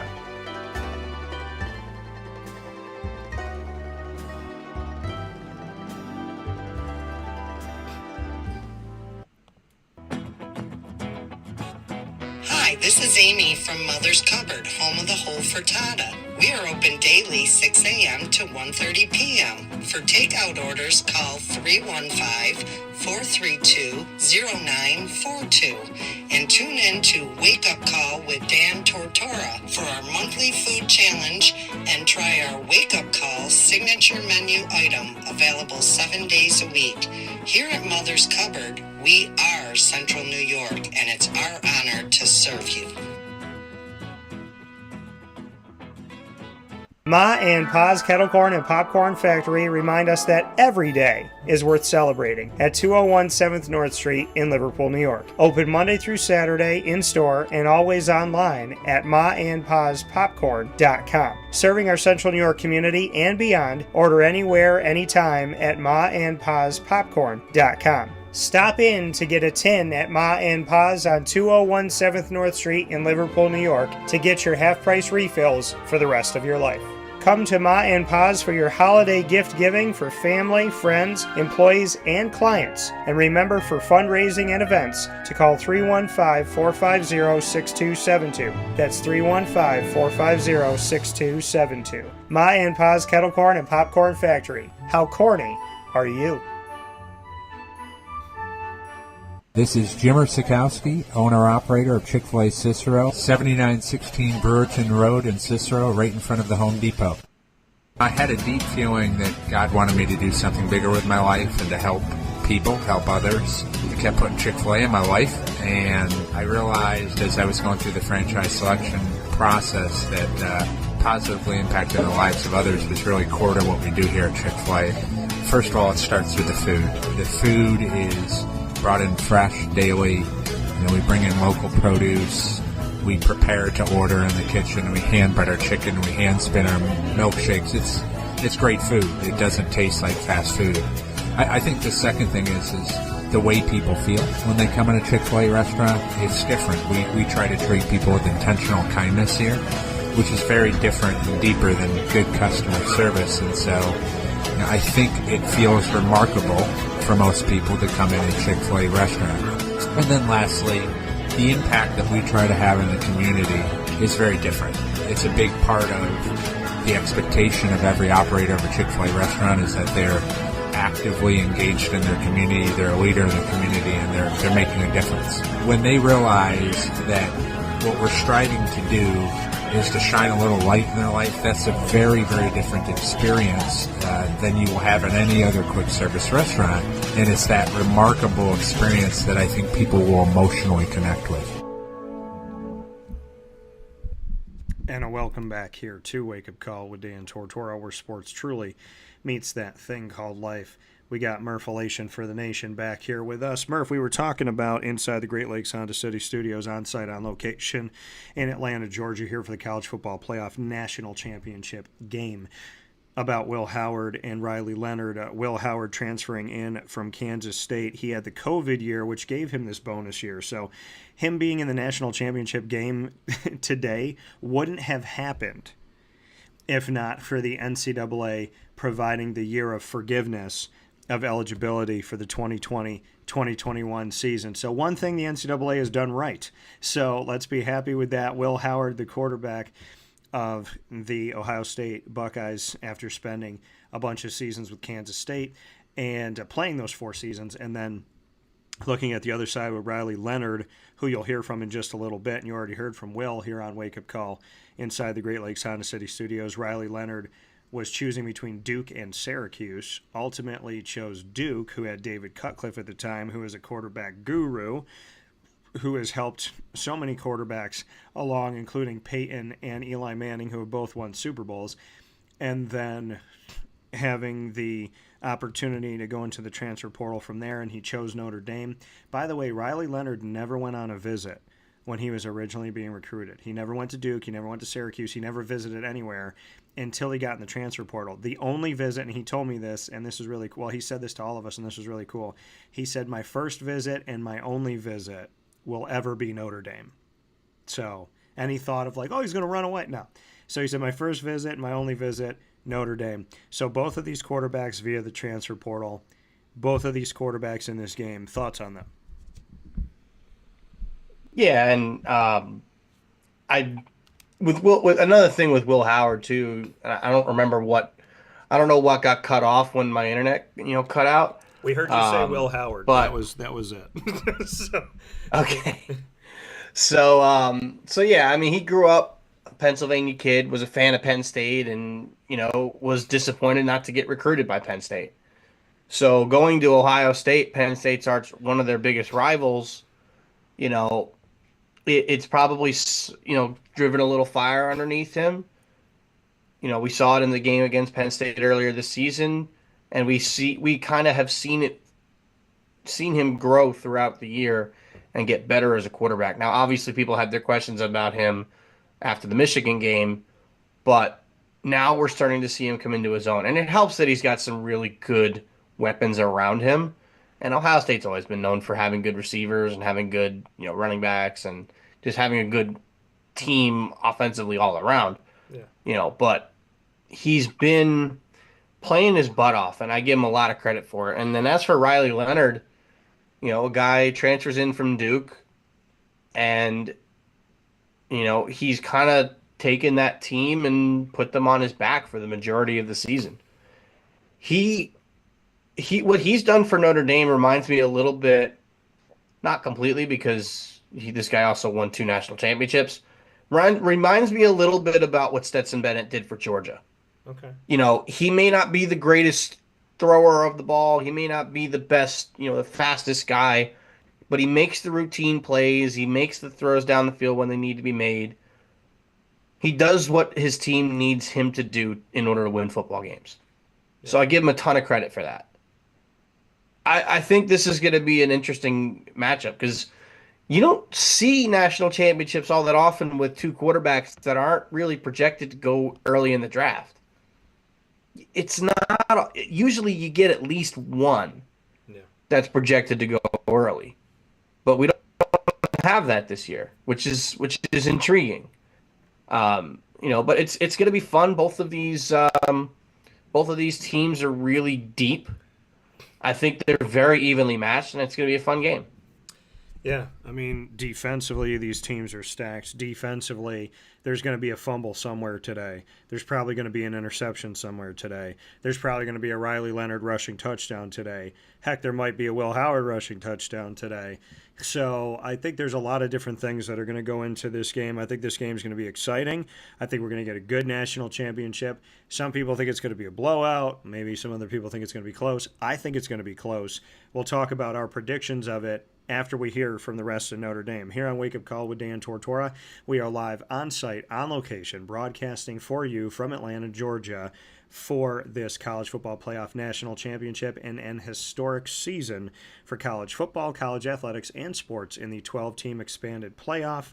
I am grateful to the city of Atlanta for their hospitality. I am grateful to God above everything, and I am grateful to all of the wonderful media experiences and how we have been treated. This truly is the mecca of college football, and now you have the opportunity to hear from offensive coordinator Mike Denbrock of Notre Dame on something that I really wanted to ask him, which is, y'all go for it on 4th down a lot, and they've been successful. Here we go. Coach, can you speak to the tenacity of going for it on 4th down that this team has had throughout the college football playoff and this season, and just the trust in the players?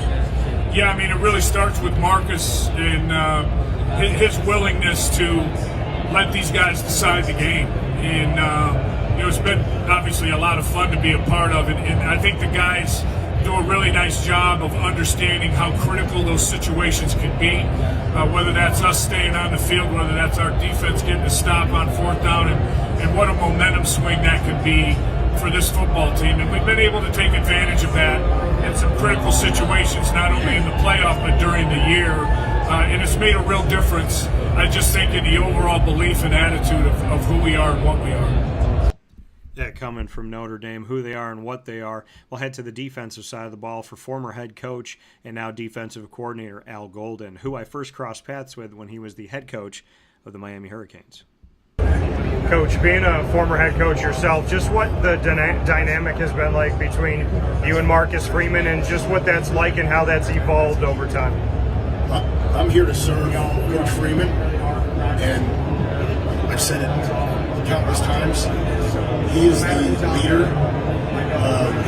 He's got a great idea of what he wants the program to look like, and what he has around him is a lot of unselfish coaches that will do anything they can on any given day to give him what he wants. And I think that's really, when you have, and now, from Jack to Pete to Coach Freeman, to Mike, Marty, and myself, to the position coaches, to the leadership in the locker room, you have alignment.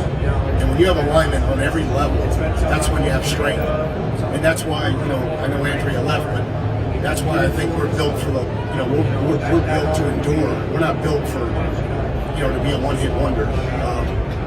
So if Coach ever wants to run something by me, that's great. If he's opening up the table for ideas, that's great. Other than that, my job is to work as hard as I can every day to give him what he needs on the defense, and then collectively how to develop players. That coming from Al Golden. So your thoughts on that, Murph? First, on the willingness of Notre Dame and Marcus Freeman, the head coach, to go for it on 4th down and trust his players.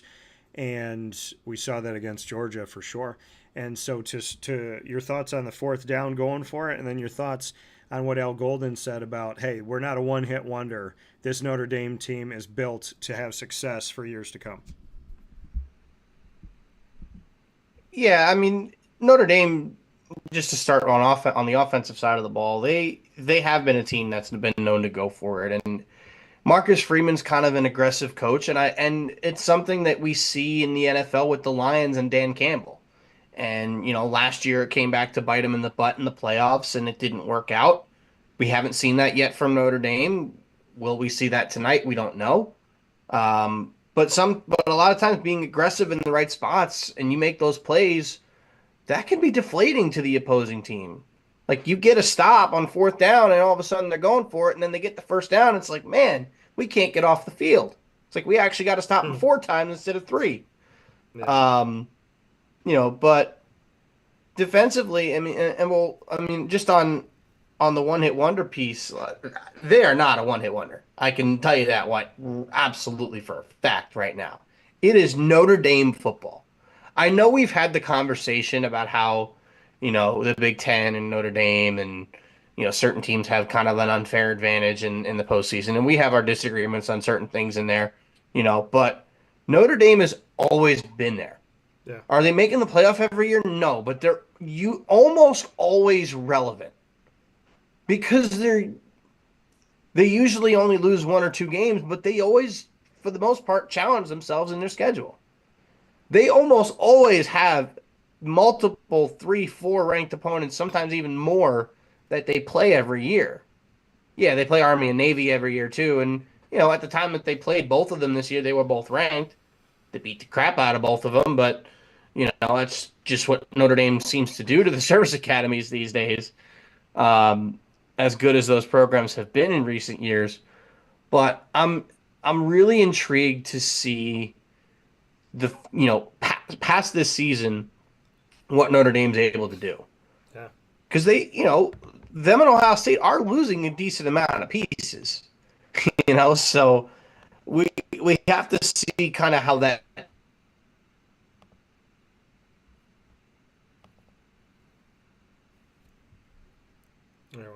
lost Murph here for a second. He was talking about the pieces being lost from these teams, and so we'll see if we can bring Murph back here on Wake Up Call with Dan Tortora. We're live on site on location at the College Football Playoff National Championship in Atlanta, Georgia. We're broadcasting live here on Wake Up Call inside of the Great Lakes Honda City Studios. We'll be back right after this.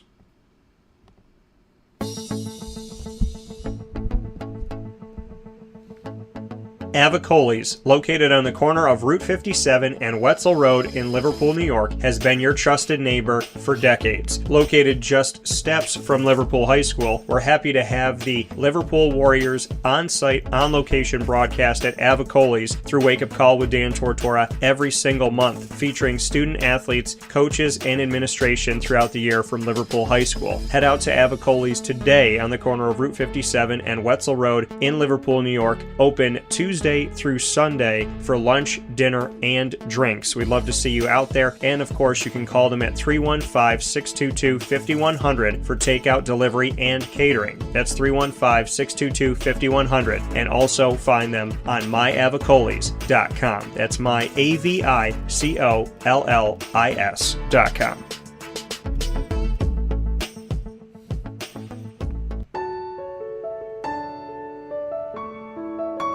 Having peace of mind when you're out of town that your furry-loving friend is safe and sound means taking them to Canine Campground, because we all know that when it comes to the love of our pets, it goes well beyond the call of duty to make sure they're safe and sound. Right, Lily? So take a ride to 242 Johnson Street in East Syracuse, New York, and see Canine Campground and where your dog will be staying, in the classic cabin, the executive cabin, the grand cabin, or of course the luxury cabin, because if you know Lily, you know she loves luxury. Now you don't have to wait to the last minute to find a family member or a friend that'll take your dog for a few days. Call Canine Campground at 315-299-4013. That's 315-299-4013. Their drop-off and pickup times are Monday through Sunday. Check K9campground.com for more information. That's the letter K, the number 9, and campground spelled with a K.com. K9campground.com. When you're going out of town, bring your dog to Canine Campground.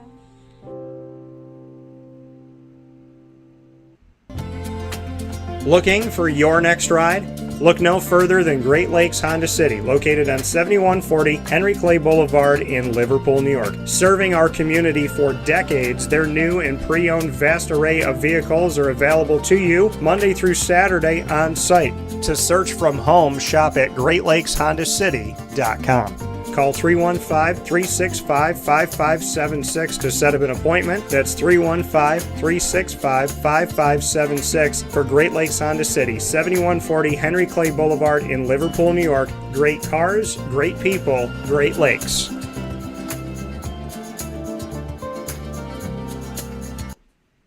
And welcome back here to Wake Up Call with Dan Tortora on site, on location here in Atlanta, Georgia, and so happy to be here in Atlanta celebrating with you the College Football Playoff National Championship as we look to bring in Murph one more time here on the broadcast, looking to bring him in where sports meets life. So we're going to go ahead and bring in Murph here, picture in picture. I'm down in Atlanta. He's up in the Northeast right now, and we got Murph with us for a couple more minutes here.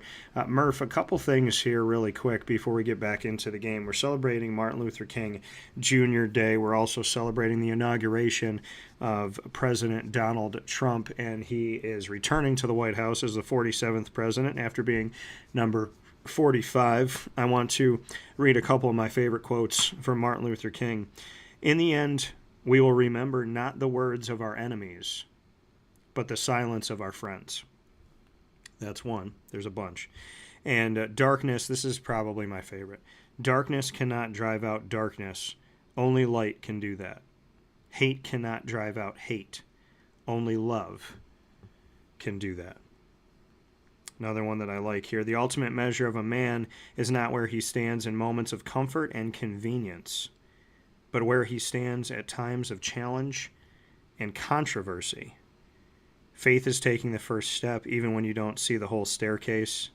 It's another one I love. And our lives begin to end the day we become silent about things that matter. Murph, this college football playoff, we've seen along the road that student athletes are speaking up, coaches are speaking up about things that matter. They're talking about God in a country that has been very distant with God lately. We have someone that's getting inaugurated today that talks about God, that believes in God. We have Martin Luther King Jr. that we're celebrating today, who talked about God and believes in God, and his words ring true to this day. And we have student athletes and coaches that are talking about God and believe in God, and we're seeing it in the NFL. Just what you can say about a movement turning toward God, finally, in my opinion. Yeah, I mean, we were there 4 years ago when President Trump was in office. And then we have a guy that comes into the White House who was just the second Catholic president ever, which I kind of thought was cool, being, born and raised Catholic. It's gone again. And I'm thinking to myself, where are we going with this? Yeah. Right? And we're not necessarily even talking about separating church and state. We're talking about just basically acting like God doesn't exist and basically saying that it's the people that believe in God should be quote unquote canceled, as one side we know all loves to do.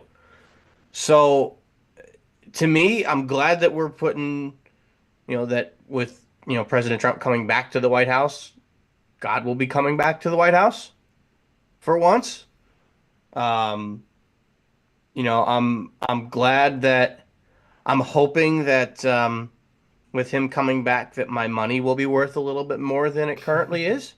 Yeah. Because as we all know, with the state of inflation right now and the value of a dollar has gone down quite a bit. Things have gotten more expensive. You need to make more money to be able to live. Yeah. I can't afford to move out of my parents' house. I can't, and it sucks.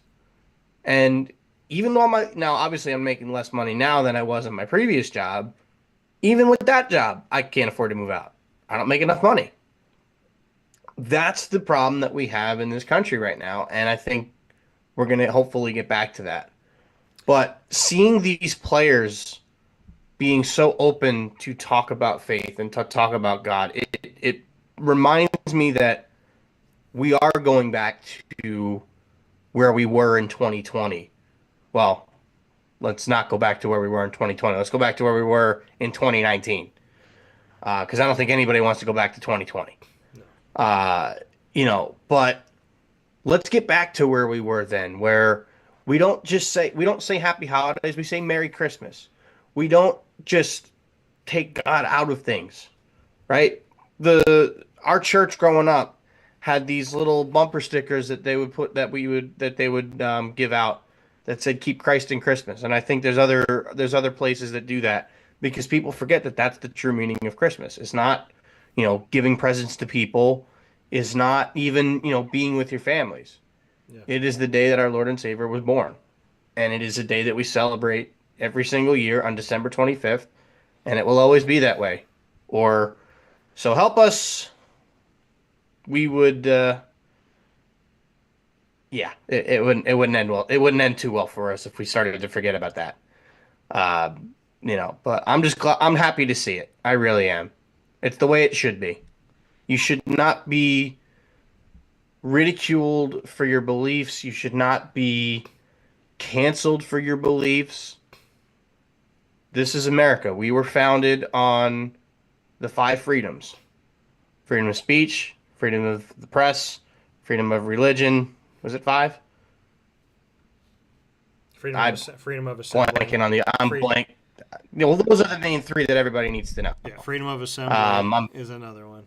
That's right. Thank you. I knew it was 5. I just couldn't remember off the top of my head.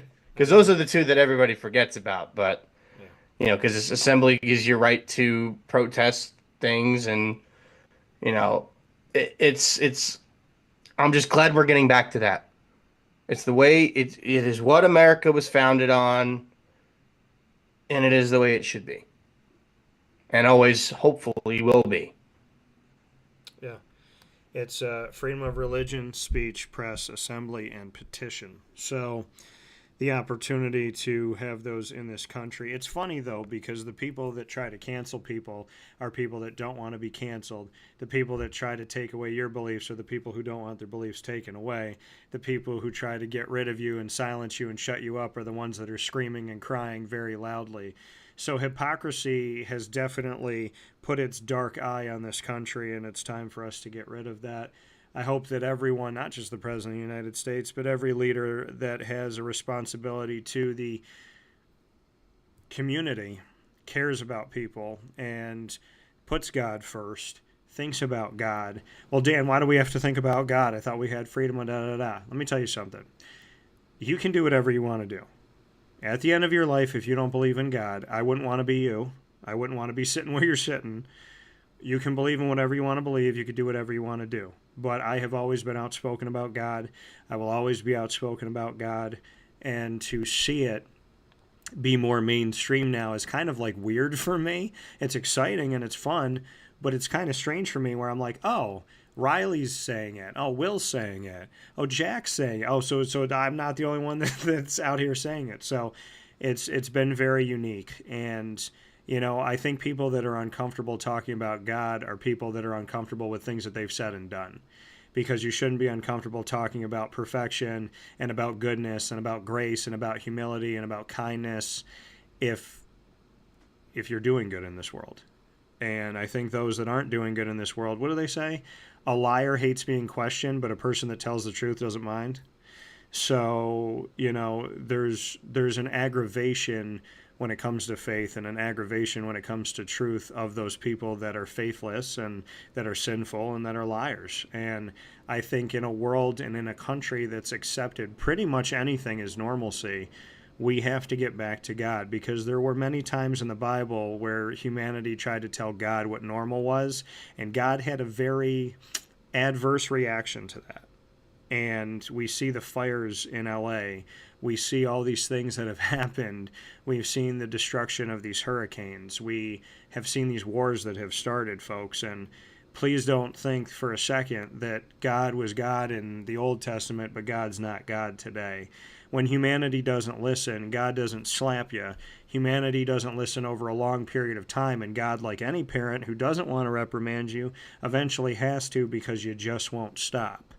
And I just hope for humanity's sake that we stop, that we listen, that we care, that we reflect, that we stop being about political parties, we stop being about who's this and who's that, who's got this money, what color are they, all this stuff that divides us. And please understand something, as a member of the media, I tell people all the time, I'm media by badge but not by choice, in the sense of how I treat people. I'm media by badge but not by how I build relationships. There are people in this world that are transactional and people in this world that are relationship builders. There are relationship builders in the media. I am one of them. There's a lot of transactional people in the media. I am not one of them. And in this world, you realize really quick that if you're going to believe in God and you're going to trust God and you're going to be honest and you're going to build relationships and do things the right way, you're going to put a target on your back, because for some odd reason you become a threat to people who are transactional. You become a threat to people that are doing bad things out there. None of us are perfect. All of us can try. We know what sin is. Stop pretending like you don't. And we know that there is something said in the Bible where Jesus says, if you deny me before the world, I will deny you before my Father. And I find it very interesting that we had only our second Catholic president of 47 now, and he was the most un-Catholic Catholic that I've ever seen be a Catholic publicly. Oh. He chose politics over his religion, and I hope he turns back the other way, because I can't imagine if I were God to see. I don't know how much turn he's really got left. But I mean, there's. Yeah, always, I hate to say that, but there's always time, and to me, in my opinion, well, there's time right now, and if we were woken up today, we have time, I should say. Well, there's time in about an hour and 3 minutes. And for me, thank God, to put yourself in a position where God has risen you to a beautiful place and guided you to a beautiful opportunity, and for you to slap him that is something that some people forget where they came from. I've been around some people that have. It's disheartening, but you cannot forget where you came from. It's not too late to turn toward God. And, to me, there's been an attack on religion, an attack on Catholicism, ironically, during the period of a Catholic president. And so to me, it's just wild that I felt more attacked for my religion in 4 years from someone who was in my religion. So, take the politics out of it, put God first. And the reality of it all is we're hearing a lot more God out there in society right now. I'm grateful for the echo, and I'm thankful for that. And with that being said, before we hop out of here, the person that has been talking about God a lot, my guy, Riley Leonard. Him and I have known each other for a while. You'll see that in this video. Riley, you and I spoke. How you doing? You and I spoke when you were going through your recruitment in high school, choosing between Duke and Syracuse. Just go back to the beginning of that journey to now sitting here at the national championship and just your trust in God the whole way. Yeah, I remember talking to you a long time ago, man. It's crazy because during my recruiting process, I say it all the time, I never took an unofficial or official visit to any school. Notre Dame in the transfer portal was actually my first visit and last ever. So I wasn't really heavily recruited. I remember when we were talking, I was just begging for somebody to give me an offer. And this was going into my senior year summer. So, I just can't believe where we are today. I remember sitting in my room and praying at night, Jesus, Lord, will you please just give me something? Give me an offer. And the next day I woke up and he delivered. So I don't even know. If you were to tell me this 5 years ago that I'd be sitting here today, I'd say you're dang right. But at the same time, I'd be like, hey, how'd we get there, dude? So yeah, it's been a crazy ride.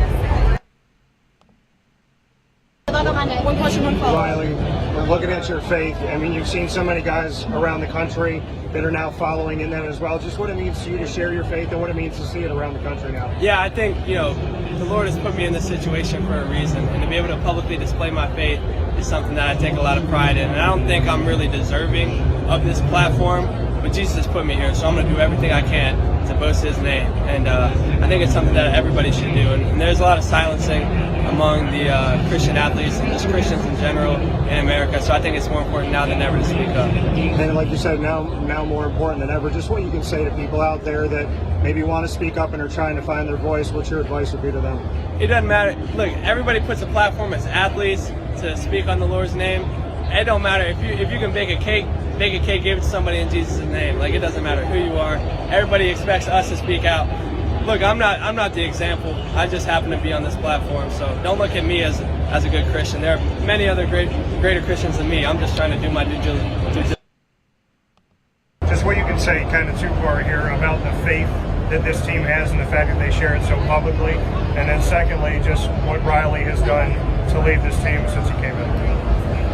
I think being at the University of Notre Dame, it's a place where growing your faith is encouraged, and it's not only Catholicism, it's the reality of you having faith, a belief in something bigger than yourself, and that's something that we talk about amongst our football program. We have mass, we have our team chaplain,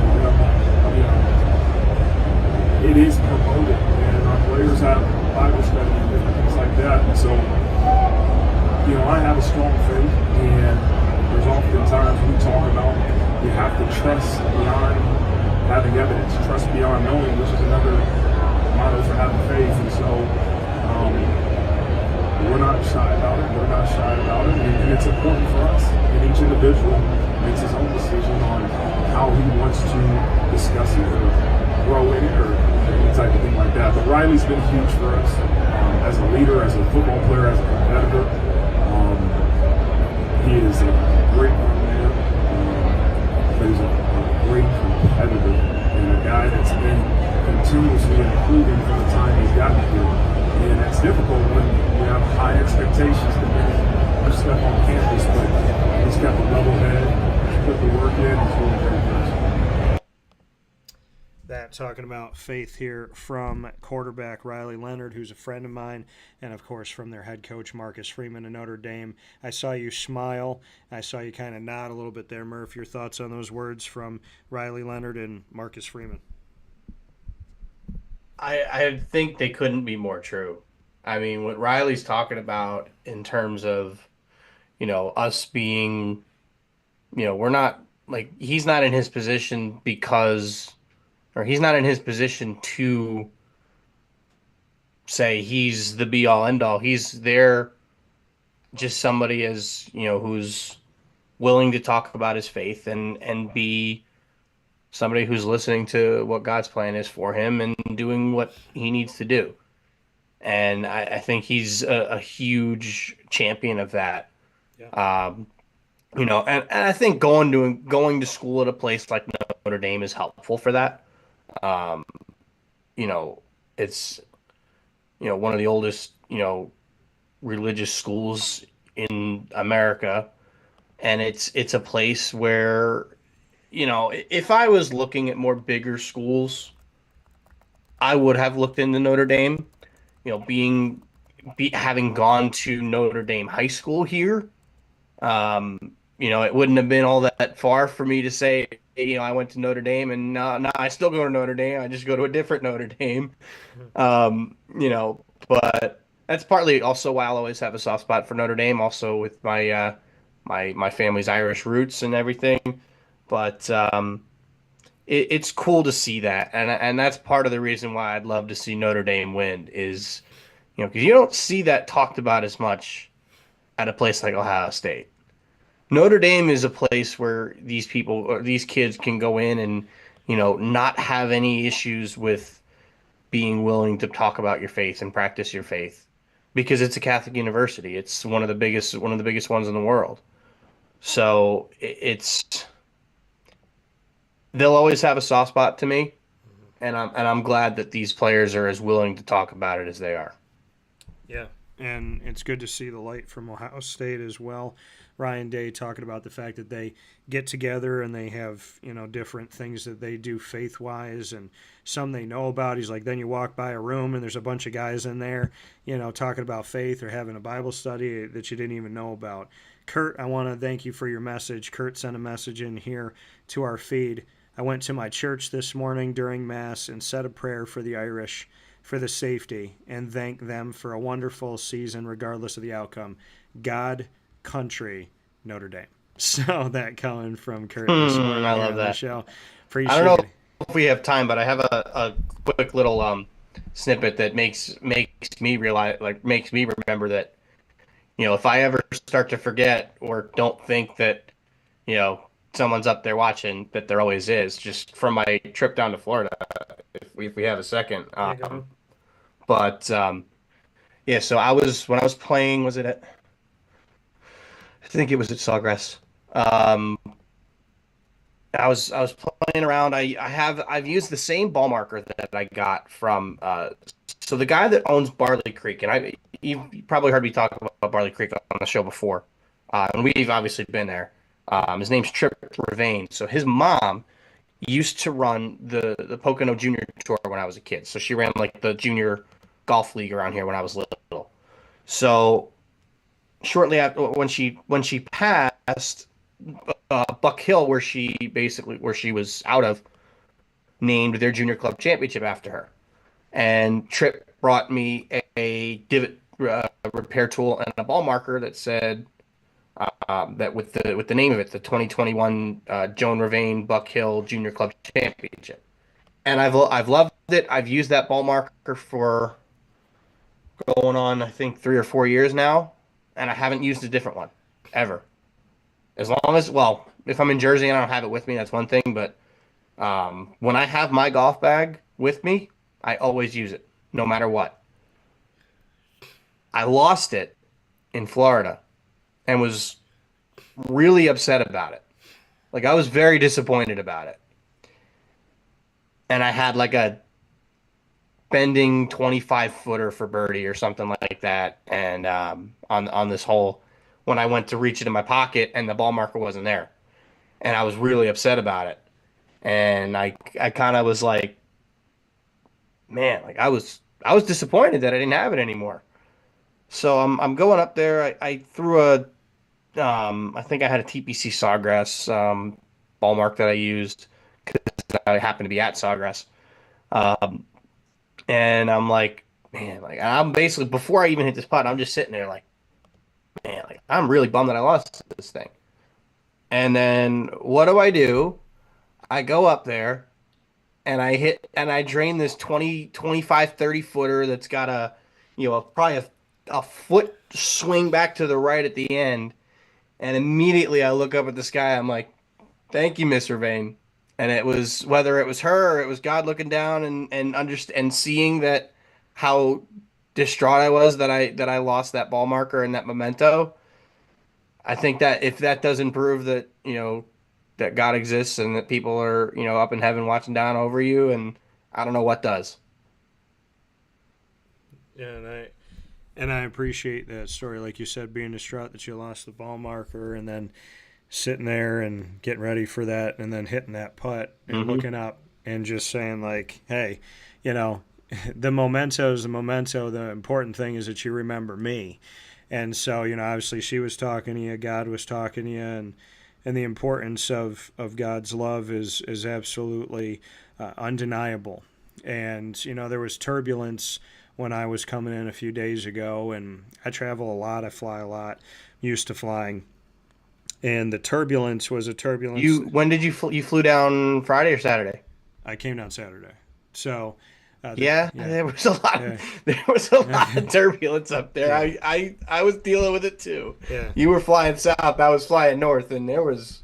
My flight into Charlotte before I went to Philly was, my goodness, was that bumpy. Yeah, and I can't imagine how your flight to Atlanta was. And they told us, they said, hey, it's going to be, and you just saw just like a sheet of cloud, and we had to come through it. We had to come down through it, and to me it was a reminder. I was sitting there on the flight, and there's certain prayer I do, and certain things that I do when I'm taking off and I'm landing, and when we were getting ready and descenting and had about 30 minutes or so, they let us know, hey, this is going to be rough, and it was rough, and it made me think of God going, hey, some of this life is going to be rough for you, Daniel. And there were times where that plane was hitting, and it was almost like we were coming down on rocks, and there was that feeling of like, is this plane going to flip itself over? And I just sat there, and when I had a little bit of that doubt in my stomach, I just looked up at God, and I just sat there and I prayed, and I just prayed that we would be all right. And I just talking to God and having that peace of like, hey, I believe in you, I trust in you, I've believed in you before, and we made it through it. We made it through the adversity, and it just reminded me that some things in life might seem light and airy like a cloud, but they may hit like rocks. There might be a facade of something that looks harmless, and it may cause a lot of harm. But if you trust God through it, you're going to make it through the clouds. You're going to make it through those feelings. You're going to make it through that adversity, and you're going to land. And the landing was smooth. And when I landed, I forgot even about the adversity. It was like we got to a certain point, we came down, and I just totally forgot what it was like up there. I'm not afraid to go through it again. So to me, that moment with the clouds was a reminder that God is God and I am not. It was a reminder to trust in him. It was a reminder to put him first. And it was a reminder of adversity and the great teaching of it and the fact that we can grow from it. And that I'm not afraid of it. Some people go through that adversity. Oh, I'm not doing that again. I'm like, man, I can't wait to get back on a plane and fly all over this country and fly it all over the world someday, hopefully. And so, life is a beautiful thing, and there's a we over me in my life. It's not about me, it's about us. My show is not just about me, it's about creating opportunities for you, for Isaac, for anybody that I get the opportunity to talk with. I know what it was like to get to where I am today. I know there were people that were laughing and chastising and negating and throwing away and disrespecting and lying to and all the things that I've been through. if I can make that road not that road for you, if I can make it not that road for Isaac, for Amani, for JT, for Zach, for anybody, I'm going to do that. And for Andrea, and so on and so forth. So it is my privilege and my honor to share my question from the official press conference leading into this game with Ryan Day, the head coach of Ohio State, and Marcus Freeman, the head coach of Notre Dame, as they both answer my question on how they've created success with their teams and having a we over me culture in a society that's all about me. The fact that they're about we, despite NIL, despite the transfer portal, they're we over me, which has led both teams to the national championship that we're here for today in Atlanta. Dan Tortora, WakeUpCall, DT.com. For both coaches, just what you can say about, we live in a kind of me society right now. The we in your team, obviously, to get to where you are right now with the NIL, with the transfer portal, and everything going on. Just what you can say about the culture of both of your programs and how you've created a we in this me society. Coach Day? Yeah, first off, I would say that, I think as coaches, we get too much of the attention a lot of times. This journey for us has been about our players, our staff, our coaches. They're the ones who are on the field. They're the ones playing. And they're the ones, there's a bunch of guys that decided to forego an opportunity to go to the NFL or whatever it was, other schools, to come back, to have this opportunity to chase this goal. And right now, the focus is on finishing, the mission of winning the championship. But, anybody who's around our players and speaks to our players or interviews our players is quick to recognize, what a special group it is, how mature they are. I believe that being in Ohio State, you have to up your game across the board. And every day that you're there, every year that you're there, you just grow up faster, you learn faster, you have to hold yourself to a higher standard. The expectations are extremely high, and that's the way it is, and you embrace it. But this group has been through quite a bit of ups and downs and twists and turns along the way. And each individual player has their own story about where they're at right now, just like Coach Freeman was talking about. Each guy has their own journey. But then also as a group, they've had their own journey. Each class has had their own journey. The senior class has got a great story to tell. But like I've said before, those stories are not told unless you win. And so that's our focus right now, is winning the game. Coach Freeman? Yeah, I think very similar to the answer I said earlier. It's, the ability to make sure everybody feels valued is so important. And to get people to commit to something bigger than themselves, they have to feel like their determined goal is important. And then they have to make a choice that no matter what, us achieving team glory is more important than what I want as an individual. I think it's a choice that every coach, every player, every person in our football program has to continuously make. But I think if they can see the value they have in us achieving our ultimate goal of team glory, then they're more than willing to continue to give everything they have to the program. And so I think it's an everyday message, it's an everyday constant reminder, and it's an everyday choice that we all have to make. We're going to come. An everyday choice, an everyday decision to choose we over me. Message from both Ryan Day of Ohio State, Marcus Freeman of Notre Dame. Marcus Freeman calling it an everyday choice. Ryan Day saying, hey, we get too much credit as the head coaches here. It's the collective. Your thoughts on hearing both of these championship caliber coaches caring about we, Murph, over me. That's the way it should be. It's more, you see the teams that are doing that are winning championships. What did Tom Brady and the Patriots do for years? Tom Brady could have been the highest paid quarterback in the history of football years and years and years ago. But he's not. What is he? He took pay cuts so that the team could get better, as they should. That is what you don't see enough in pro sport, in football these days. The only one that's been able to get away with it is Patrick Mahomes, because he is Patrick Mahomes.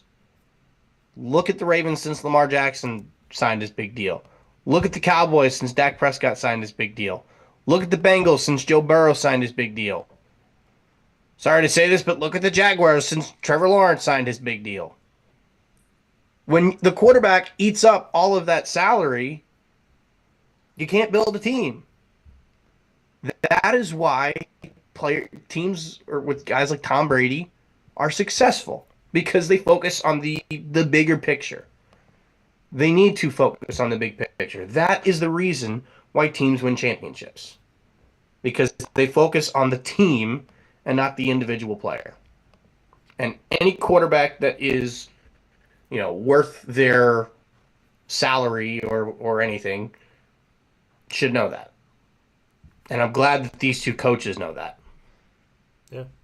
Well, Murph, we've come to the conclusion of this broadcast, coming to you live on site, on location, here at the College Football Playoff National Championship in Atlanta, Georgia. Ohio State Buckeyes versus the Notre Dame Fighting Irish. Two at-large teams making it to the championship. Your winner.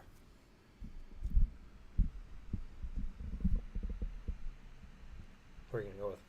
I've been thinking about this all day. I kind of teased it before. My heart is with Notre Dame. My brain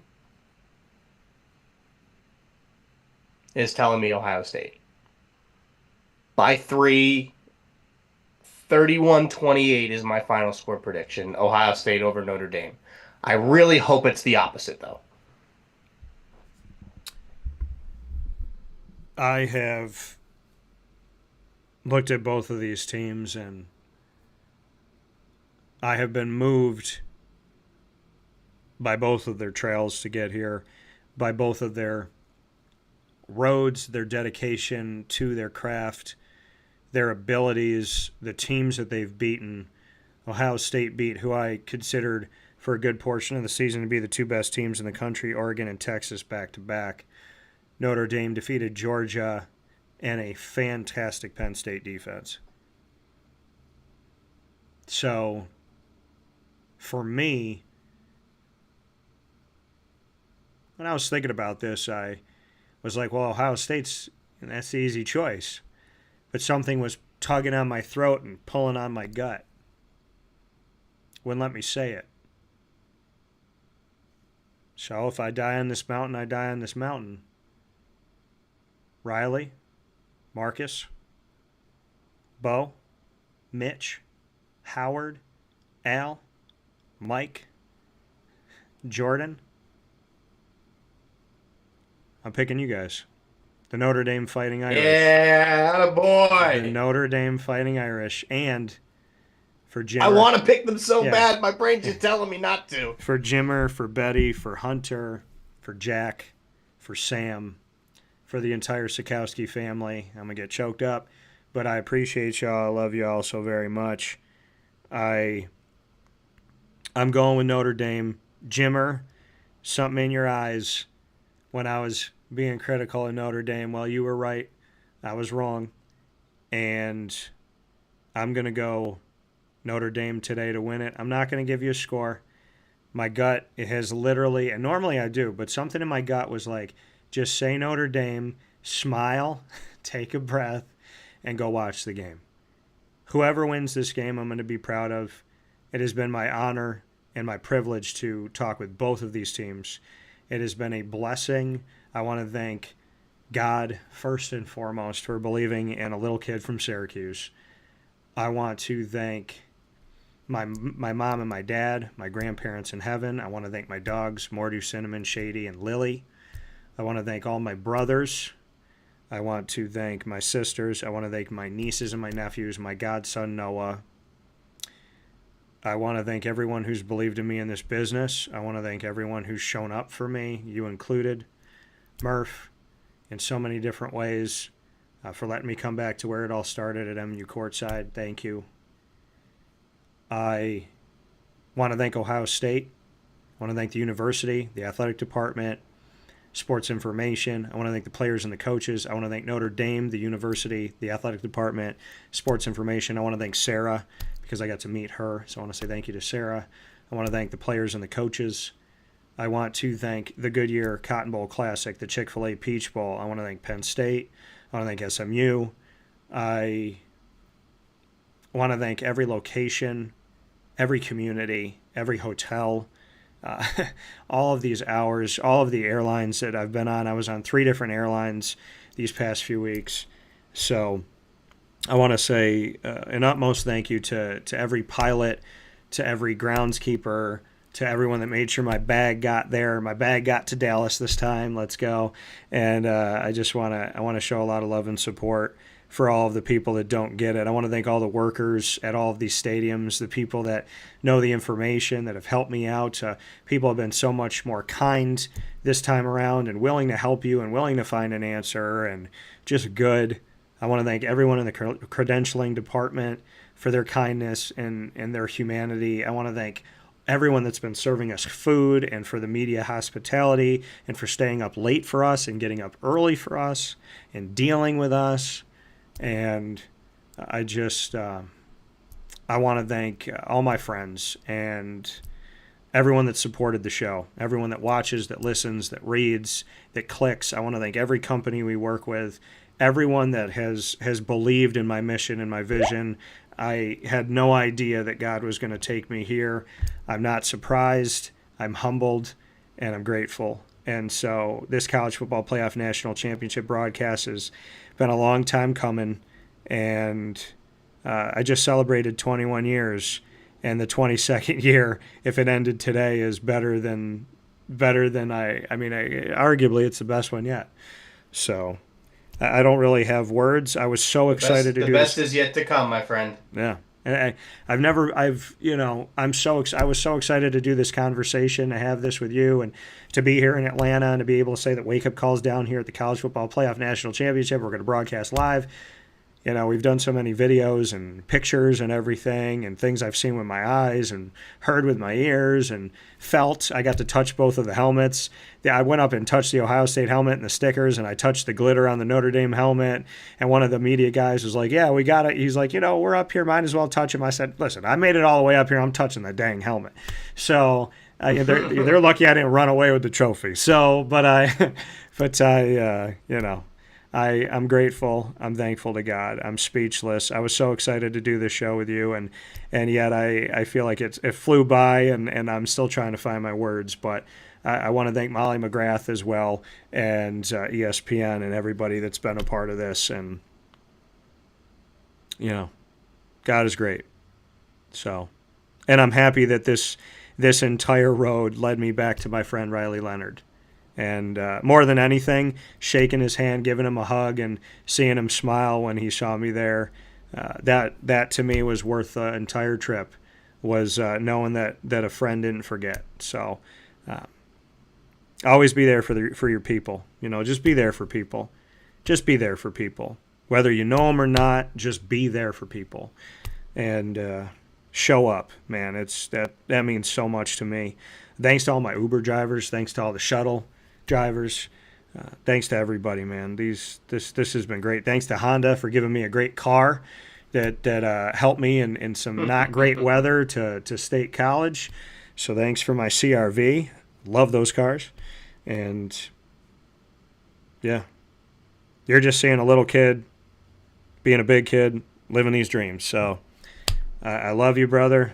I'm happy we're here, and wish you were here with me, and I'm excited for today. I wish I was there with you too, and one of these days maybe we'll get to do, maybe not this type of scale, but something like that together. And when you texted me last night that we were going to be doing this and all the stuff you had involved for it, I was excited too. So I'm glad we got to do it. I think the Q&As are great. I think we need to do more of those. So I highly encourage anytime you're on something like that to load them in, to put them in the broadcast, because I thought it made for a great addition to the show, and I hope it's something you continue to do. But I'm looking forward to this game tonight. I'm glad that you get to be there to witness it, that you've been able to witness all 4 rounds of the playoff, and that you got to see a Penn State whiteout, which must have been pretty cool, and I'm a little jealous about that. But I'm looking forward to the game, and I hope you enjoy it, and I want to see some pictures in your box break from Cards HQ tomorrow. Yeah, well, there's a lot of fun to be had, a lot of moments to be had. I'm like, how early can I get there? But I don't know. Yeah, I'll be having some fun on the field today and be having a good time. I was on the field just a couple weeks ago, so I'll be back on the field again, and I'm grateful. Gary Stoke and Matt Garvey to do the Peach Bowl Inc. and Chick-fil-A Peach Bowl, and Dylan Faulkner and the whole team there, man. Peach Bowl Inc. is incredible, integral part of getting the College Football Hall of Fame in Atlanta. They do so much in giving back to the community. They're known as the most charitable bowl.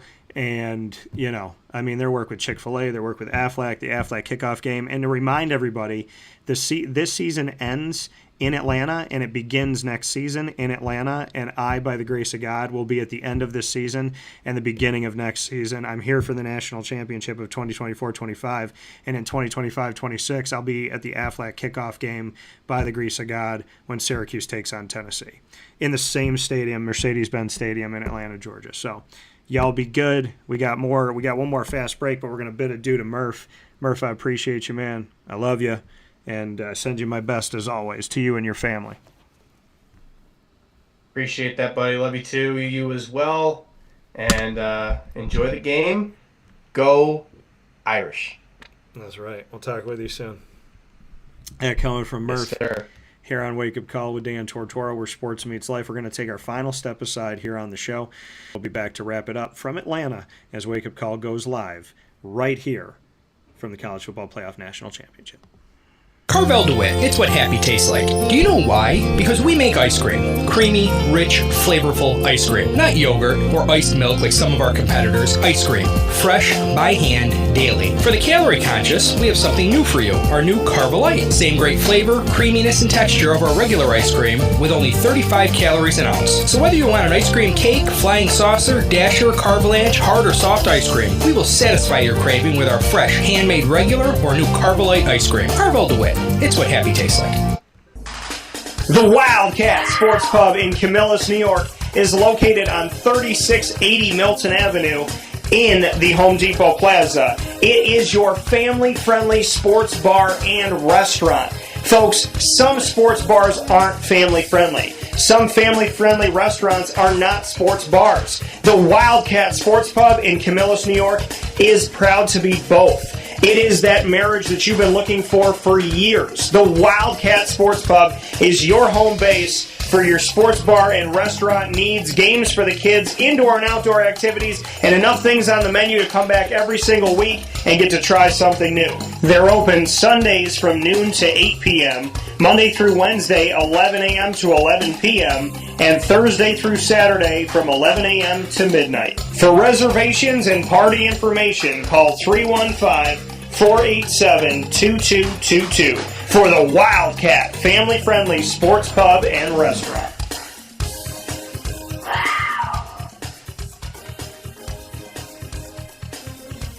GG Cards and Breaks. Like, comment, subscribe. GG Cards and Breaks coming to you on 639 Delmar Place in Syracuse, New York. They are your one-stop sports card and trading card shop. They are, in my opinion, the headquarters of the place that you need to go. GG Cards and Breaks open Tuesday through Saturday from 10 to 6 and on Sundays from 10 to 5. Hockey, basketball, soccer, baseball, football, Disney Lorcana, Yu-Gi-Oh!, Magic the Gathering, Pokemon. You never know what they're going to have inside of their store. They have all the supplies that you need. They have the boxes. They have the one-touch cases as well as all different size top loaders. And, of course, they have the sleeves, the booklets, and everything that you need to make sure that your collection is protected. It is showcased. They have showcases there as well, speaking of showcase, and ready to go for whatever show you're going to be doing for trade night or to just have at home and show off with your friends and your family. So make sure you head to GG Cards and Breaks today. They bring these sports alive every single Tuesday through Saturday from 10 to 6 and Sundays from 10 to 5 on 639 Delmar Place in Syracuse, New York. From the Great Lakes Honda City Studios, I want to thank you for being here with me today. the picture that we've had up this whole time with the college football playoff logo and the trophy behind me for 2025. That was taken by me. To see all of our pictures and videos and things that I've done while I've been here in Atlanta, go to Facebook at WakeUpCallDT, X at CallDT, and Instagram at WakeUpCall_DT. Big time thanks to Brendan Murphy joining me from the great state of Pennsylvania. Thank you to you for joining me up and down the East Coast, the Midwest, the West Coast, down here in Atlanta, where a bunch of Ohio State and Notre Dame fans are, and all throughout the world. YouTube.com/WakeUpCallDT, Facebook.com/WakeUpCallDT, and on WakeUpCallDT.podbean.com. The show is here for you Monday through Friday from 9 a.m. to 11 a.m. Eastern Time.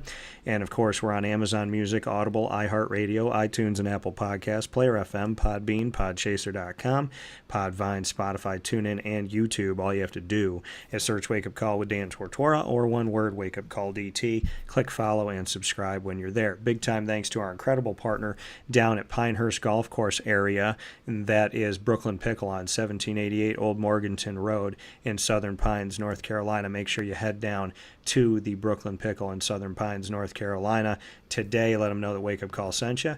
And a big time thanks to our incredible team of partners in Central and Upstate New York, Great Lakes Honda City, Carvel DeWitt, the Wildcat Sports Pub, GG Cards and Brakes, Mother's Cupboard, where we have our own sandwich, the Cuse McMother, Carvel DeWitt, where I have my own ice cream, the DT Dolphin Sunday, which is buy one, get one every Wednesday and available 7 days a week, Avicoli's, Canine Camp Dog Daycare, Chick-fil-A Cicero, Pizza Man, Canine Campground Dog Boarding, Brian's Landing, and of course we are the exclusive multimedia marketing partner of your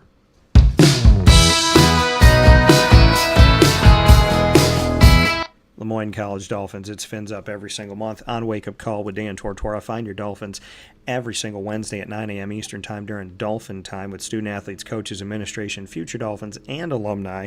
You'll find them all here, and you'll find it on YouTube.com/WakeUpCallDT for our Wake Up Call channel.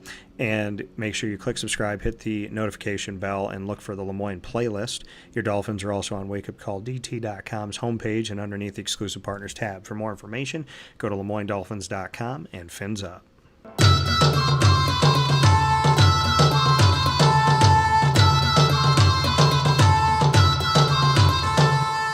The Bryan and Stratton College Bobcats of Syracuse are the exclusive multimedia marketing partner with Wake Up Call with Dan Tortora as well. You'll find the Bobcats in the Bobcat Buzz every single month with student athletes, coaches, and administration throughout the year telling their incredible stories. We have an incredible one coming up this week, Tuesday at 9 a.m. Eastern Time. I'll be unveiling my men's basketball special. They are in their best start ever as a program historically, and so you can see that special coming up here with Dallas Carrington as well as David Honoree and head coach Clay Gagan Sherman of Bryan and Stratton College men's basketball. We have men's and women's basketball, men's and women's soccer, and more here with the Bobcats, including an awesome spotlight coming up with new athletics director Brooke Parro, who's going to be joining me. You'll find it all on YouTube.com/WakeUpCallDT in our library. Make sure you click subscribe and the notification bell, and of course find the BSC Syracuse playlist. You can also find the Bobcats on WakeUpCallDT.com's homepage and underneath the Exclusive Partners tab. For more information,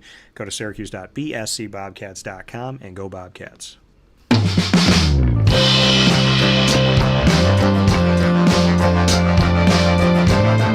The Binghamton University Bearcats are exclusive multimedia marketing partners with Wake Up Call with Dan Tortora. Find your Bearcats every single Tuesday during Bearcat Time at 10 a.m. Eastern Time. Your Bearcats student athletes, coaches, and administration join me throughout the year to tell their incredible stories of their connection to one of the top 10 public Ivy League schools in the entire nation, that being Binghamton University. On the field and off the field, the courts, as well as the pools and tracks of life, you will find wonderful student athletes, coaches, and administration at Binghamton University that I appreciate so very much. You'll find them all by going to youtube.com/WakeUpCallDT. Click subscribe, hit the notification bell, find our Binghamton playlist. You'll also find the Bearcats by going to WakeUpCallDT.com on the homepage and underneath the Exclusive Partners tab. For more information, go to BinghamtonBearcats.com and go Bearcats. With that being said, here on the show, I want to thank you for tuning in to Wake Up Call with Dan Tortora, live on location, on site in Atlanta, Georgia, and very excited for what's coming up today at Mercedes-Benz Stadium, the College Football Playoff National Championship on an historic season with 12 teams in it. I've been with you all the way from the beginning. Thanks be to God, the College Football Playoff, all of the wonderful host sites, the teams, the student athletes, the coaches, administration, and everyone in the cities that has been a part of this, as well as those that helped me travel to the cities. I want to thank everybody once again, being here from the first round all the way to the national championship. This is one of the biggest games in the world. It is the biggest game in college football, and it is one of the biggest championships in sports in my life, in your life. So to be here is absolutely surreal. It is a blessing. It's incredible, and I owe God all the credit. Thank you for joining me from Atlanta. For now, from the Great Lakes Honda City Studios, this is Wake Up Call. You are amazing. Have a terrific day. And as we always say here, God bless, no stress. Do your best. We'll talk soon. To God be the glory.